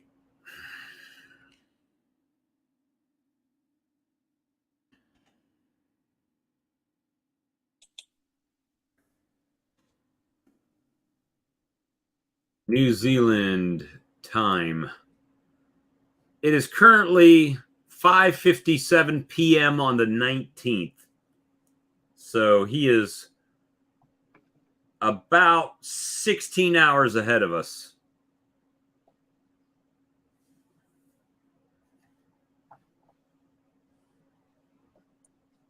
That's pretty crazy. Yeah, I know. I used to have to talk to people when I was working. I'd have to talk to people in California, and I'd always have to wait till it was near about time for me to go home before they even got to work.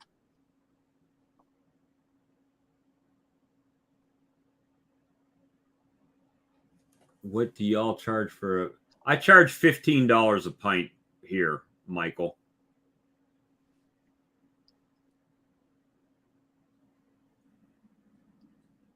What was the question? $10. He said, how much do you charge for pints of real honey? I'm almost out of honey this year for the first time in 10 plus years. Scary to be out. Hope for a good year and hope they left some supers full. $10 for 24 ounces, bro. That's cheap. You are cheap, sir. $15 a pint is what I get right here. I hadn't sold any pints. I get 15 a quart here. $15. Yeah, I get 15 a quart here now. A quart is 3 pounds. I know. I get 6 for 1 pound. I can go about 45 minutes in any direction, and people sell it for more. But around here, I guess there's too many hobbyists around here. Mm-hmm. I got a neighbor that lives about 5 miles from me, still selling 1 pound bottles for $5. Well, he would sell out quick, and I would be cornering the market. That's me. I do my best business right now. Everybody else is out in my area. Let's see if I can add this. So if we do 24 ounce, if you're selling $10 a pound and it's 24 ounces, there's 16 ounces in a pound, right? So that is a pound and a half. So at $10 a pound, that's $15 a pint. So if you're selling them for 10, that means 10 divided by 1.5. Is that right? 1.5. $6.66 a pound is what you're selling it for. Then you got to take out your jar. So in my humble opinion, you're a little bit cheap. Yeah. But hey, it's your honey. Sell it for what you want to. Flower Street said I should drive. The problem with driving there is all the beekeepers there have all the stores tied up. Anything under a pound, I do $1 an ounce. And you're selling, what are you selling pounds for in Texas? So if you got an 8-ounce jar, it'd be $8. And then you got 16 ounces. Most people are doing like 16 ounces for $12, $10, $12. My thing is they're $14 to $15 a pound. Wow, that's pretty good.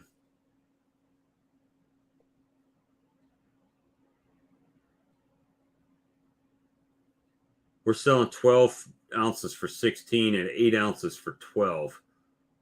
Wait a minute. 12 ounces for, okay, I got you.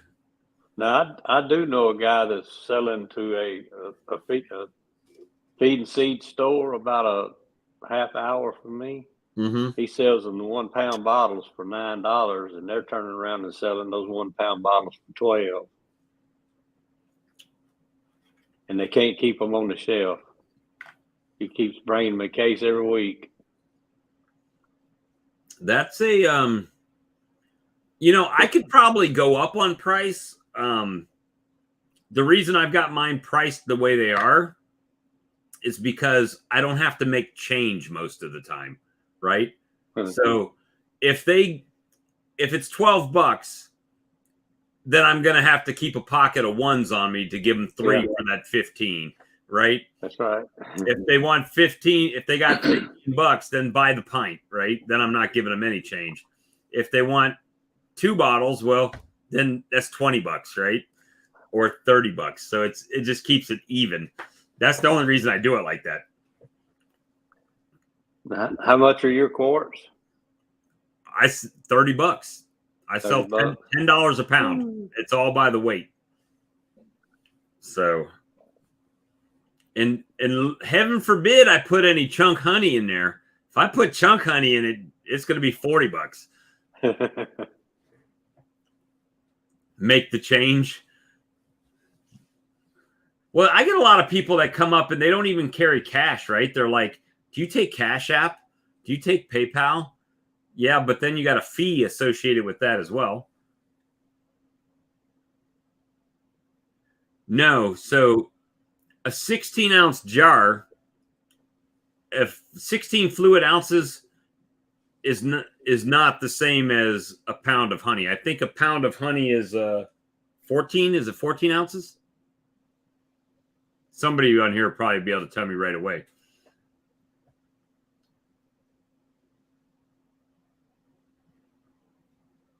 I only sell pint and pint.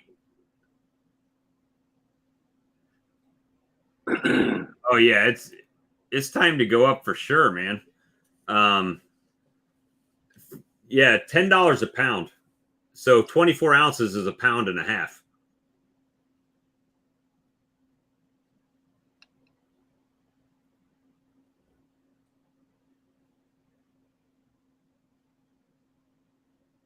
$24 ounces is a pound and a half of honey. There's 16 ounces in a pound. So you guys have got too much B math going on.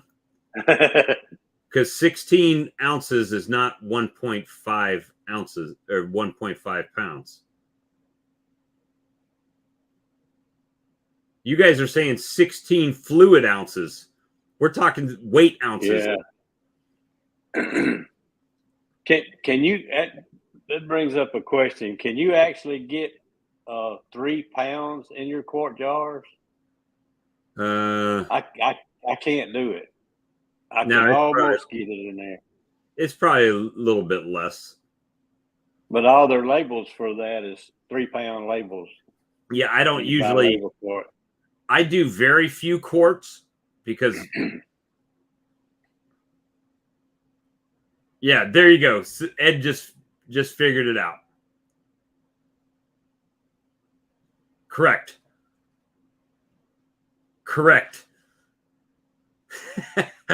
We're talking honey weight, not fluid ounces. Now everybody's on the same page. Good job. Somebody had asked how many pounds. I think I sell about 600 pounds a year, maybe. I don't have that many hives. I leave a lot in my hives too. That's why I don't have to feed. So everything we buy in jars, well, no, because some of them will actually say fluid ounces on them, right? Yeah. And if you look at a jar of honey, your label will say 1 pound / 453 or 454 grams, right? That's weight measurement.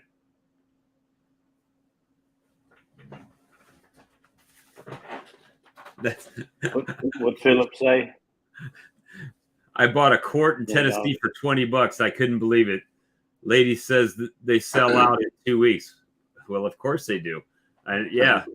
Well, some places have, like I think Louisiana has a lower price on honey for the most part too, don't they? Lee is charging like $9 a pound or something like that.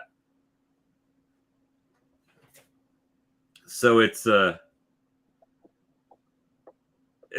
that's the whole imperial system that's screwing us, right?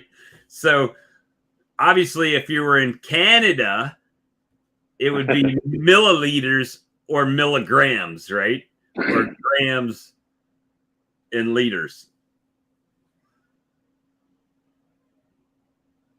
Philip said he paid $20. Excuse me. What kind was that? Because that might be that mountain laurel. That might be that mountain laurel honey that's poisonous. That Bob Vinny says is poisonous to people. Yeah, because that's kind of cheap for Tennessee honey. $10 a pound in North Louisiana.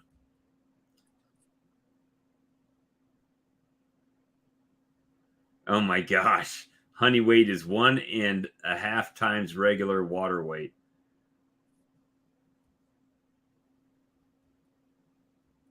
Yep. And then he wholesales it to retailers too. Which I mean, you guys' laws are different in Louisiana. So you guys got a cottage food law. I can't sell to stores. If I sell to stores, then I have to get everything inspected and all that. And I don't want to go through that. Yeah. Maybe that'll change in the future, but right now I don't have to do that. The honey weight is 1.5 times regular water weight. Yes. Because water weighs 8 pounds to the gallon and honey weighs 12 pounds to the gallon. But talking about my prices at $15 for the quarts. Mm-hmm. One of the biggest honey producers around here in my area, that's what his quarts are for in all these local stores is $15. Well, he has to sell them for that to get rid of his honey, probably. I'm not that anxious to sell my honey. If they're coming to get my honey at my yard, they're going to pay my price or they go elsewhere. You know, I mean, let's face it. If you're a big guy like that, all of your bottles are cheaper. Everything is cheaper for them because they're buying it by the pallets, right? Where we're buying cases. And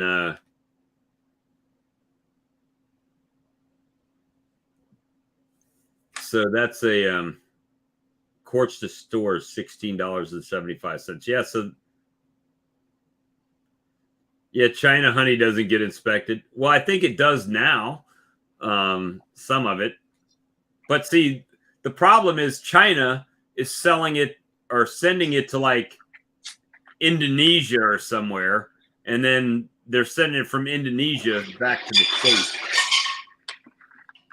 Someone dropped their watch. That's why I keep it new.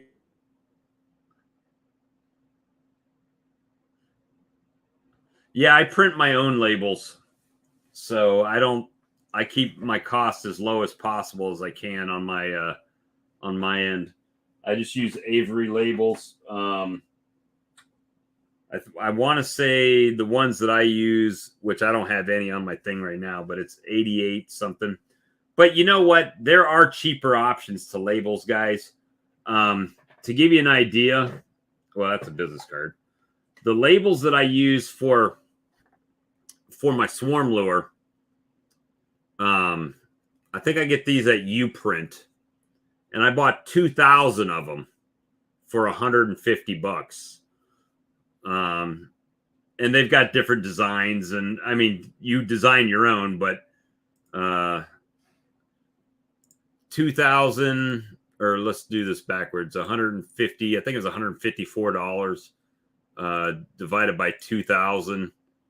Labels cost me 8 cents a piece. So depending on your jar, I mean, technically this would fit on a pint jar. You know what I mean? Obviously it's not centered up or anything, but it would fit on there. So there are options to the thing. You know, I like some of the labels that like Man Lake and those guys have, but I find everybody kind of uses those, so I wanted to design my own. I get mine from Blue Sky. I hadn't found anybody around here that uses that same label, so I was trying to look and see what I paid. I just ordered 1,000 the other day, and I can't even find what I remember what I paid for them. So I'll log into my account. I'll share this information here. So you see where I was actually with shipping $196 for 2,000 or something like that. But I get the oil resistant, glossy, all that crap. Yeah. But you can I just do my custom labels, and see there's a honey label right there, and you can change whatever picture you want. You can get them on a roll, a sheet, cut the size, square, rectangle. I mean, you can pick out anything you want and design it and put your pictures on there. And so 1,000. Oh, I'm not even showing it. Crap. Sorry. So let me see if let me go back one. Where was it? Stickers, custom labels. There you go. The first thing they had up there is a honey label.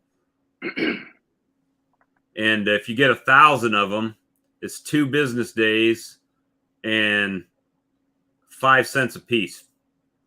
$51.90. You don't have to charge them for your artwork. If you already have your artwork, you just design it on there how you need it to be, and bada bing, bada boom, you got it.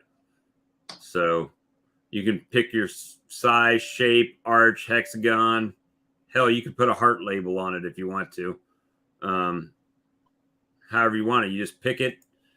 Well, I wouldn't want matte, but you can go gloss, plastic, waterproof, however you 70-pound label, gloss, bundling. Nope, I don't want shrink wrap. And I guess you could even do the shrink wrap if you wanted to. 1,000.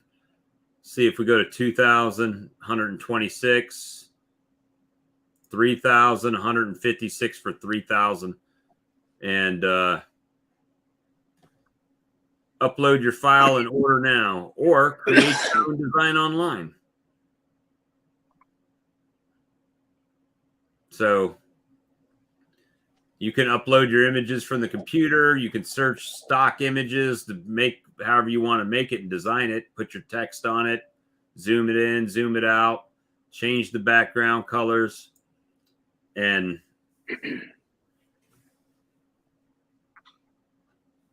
and you can do it.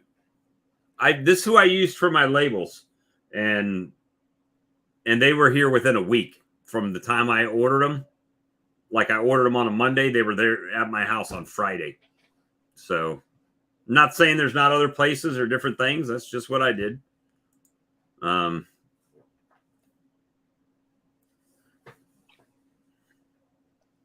me see. Like I think That's what my label looks like.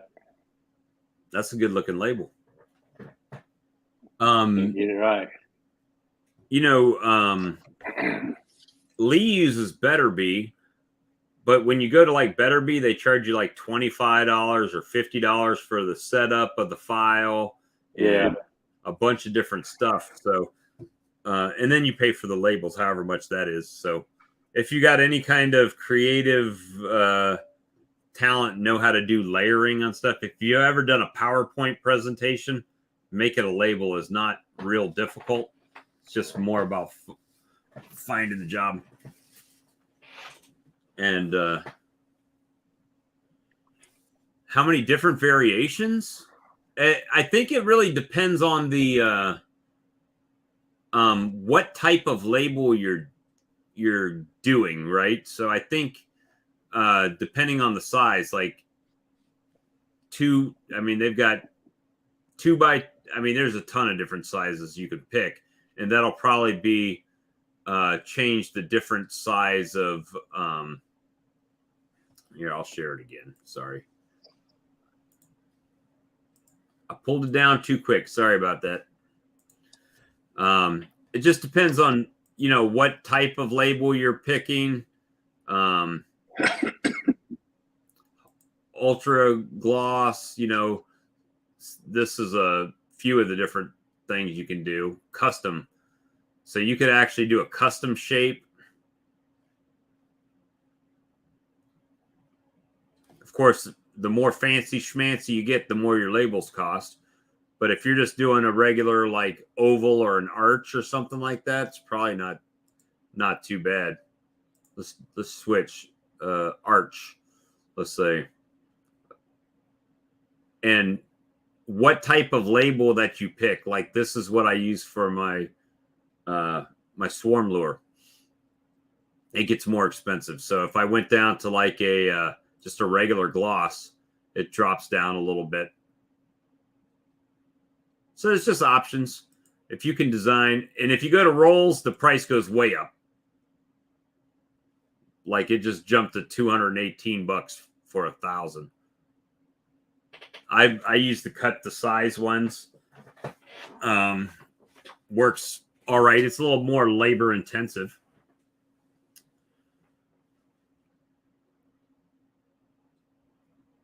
Let me see.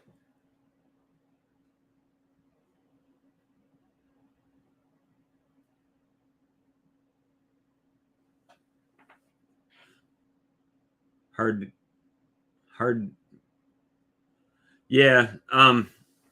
Yeah. Once if I'm just having stuff at my house, like for myself, I usually won't label it, right? But the stuff that I label is specifically to be sold to somebody else. And, people there's definitely, I'm not saying other labels aren't good or anything like that. You can just, if you start going to like Better Bees, I just had Better Bee up. So let's look at Better Bees. Some of my regular customers don't get labels. They just get a jar. Some of my people say, yeah, don't worry about the label. It's just extra expense for you. So when you start going to like Better Bee, there's a print processing fee for each roll of custom labels you purchase. So if you're buying 1 to 4 rolls, it's $40 on top of whatever your label prices are right there, right? And I believe they charge a setup fee too. So my biggest thing was, obviously there's a finite amount of different selections that they have pre-programmed in here. And if you're buying these pre-programmed ones, then your honey doesn't really stand out from everybody else's honey that much. That's just my thought. Doesn't mean, it depends on your setting. Does it matter to me selling it off the back of the truck? Probably not. If I grab a bottle and it's one that doesn't have a label on it, do I really care? No. because my customer don't care. But if I was putting it in a shop or in a store or something like that, then it's pretty important that yours stands out from the guy next to it. Okay, Bob, why did you make your swarm lure yellow, bright yellow? Well, because everybody else is using green, right? It was something that just was different. Hopefully to bring their eye to it. That's it. That reminds me of. I don't think I get a referral bonus. Let me see. I don't know. I've never tried it. I've never paid attention to it.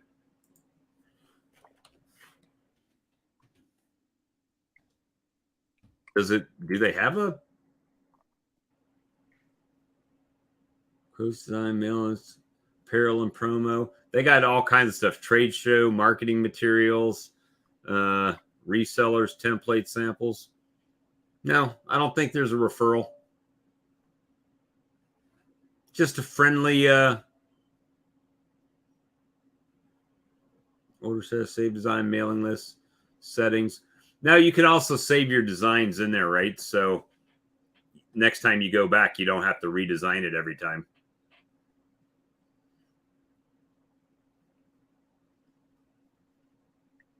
No, I don't have, there's no promo like that.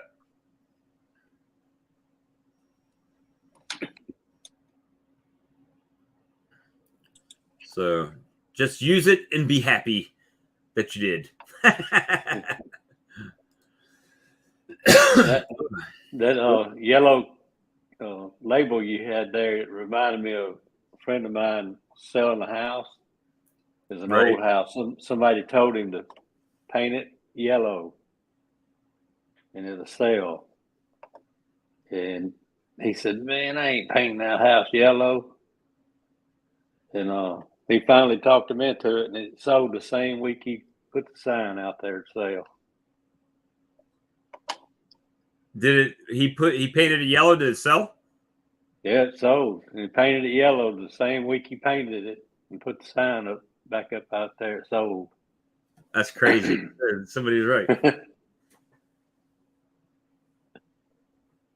Let me see. I still hadn't sent Mr. Ed my labels, and I just saw him Thursday. I sent him a text message. He still hadn't answered me on the text message. Sometimes he don't. If he gets busy, he forgets to text you back. Let me see. Actually, I've got some stuff to package up here. I got 1, 2, 3 orders I got to send out. It's good problems. One's to Chris in Charleston or Somerville, actually. And then what do I got? I got 2 off of Amazon swarm lures to send out.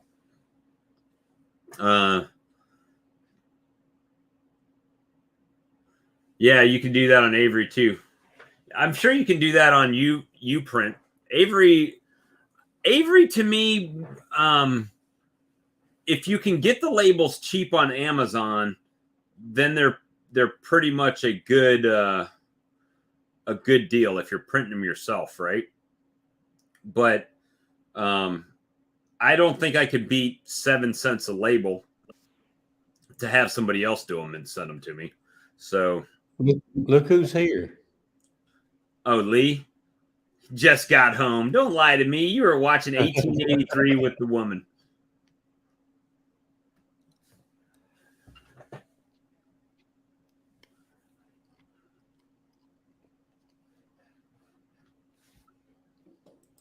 I haven't thought about elderberries, to be honest with you. Not for me. I haven't. But hell, it's 12:30 in the morning already. I didn't even realize. Got on a tangent. Yeah.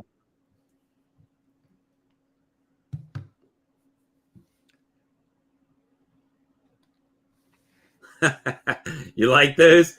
That was a new label I just did for those. Actually, I dumped them on the floor. and I would like to say that I took the font, you know, the bullet, I changed the font right there when I printed these up, and that was not a hard change, but I liked Jason at Bohemia Bee sells my product, so he did something on his website where he had the bullet, but then he had an actual, like, it looked like a bullet was flying underneath it with a bullet off to the side. So I thought that was pretty cool, but I haven't gotten to that level of sophistication yet. Lee's doing his catch up for Valentine's Day. Very likely. We like to say in the South, that boy's whooped.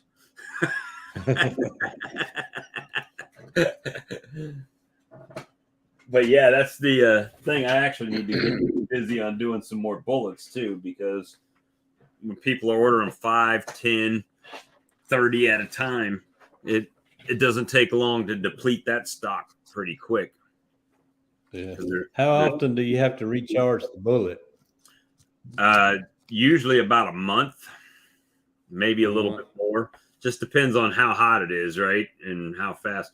But if that crystal looks like a gelatinous, if it still looks gel-like, then it's still got swarm lure in it. But if you're out there and you haven't caught anything in it, just fill it back up because you're there at the time. Probably be better. Yeah.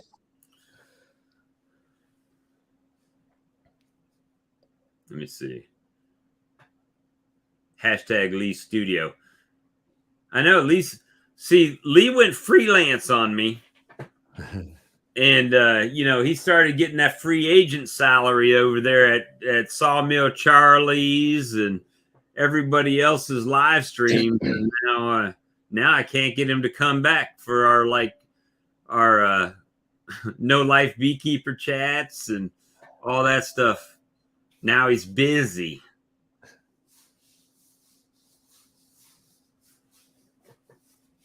I like to poke fun at Lee sometimes. One slightly used mini mating nuke. Do you put dead queen bees in your lure? No, I don't. I do not. You know how many dead queen bees I would have to make to do 1,500 bottles of lure? Quite a bit. I'd have to be breeding queens just to kill them to make that special sauce. No, there is no lemongrass in it. But it's not a big secret. If you actually went to some health sciences sites, you could probably figure out what's in it pretty easily.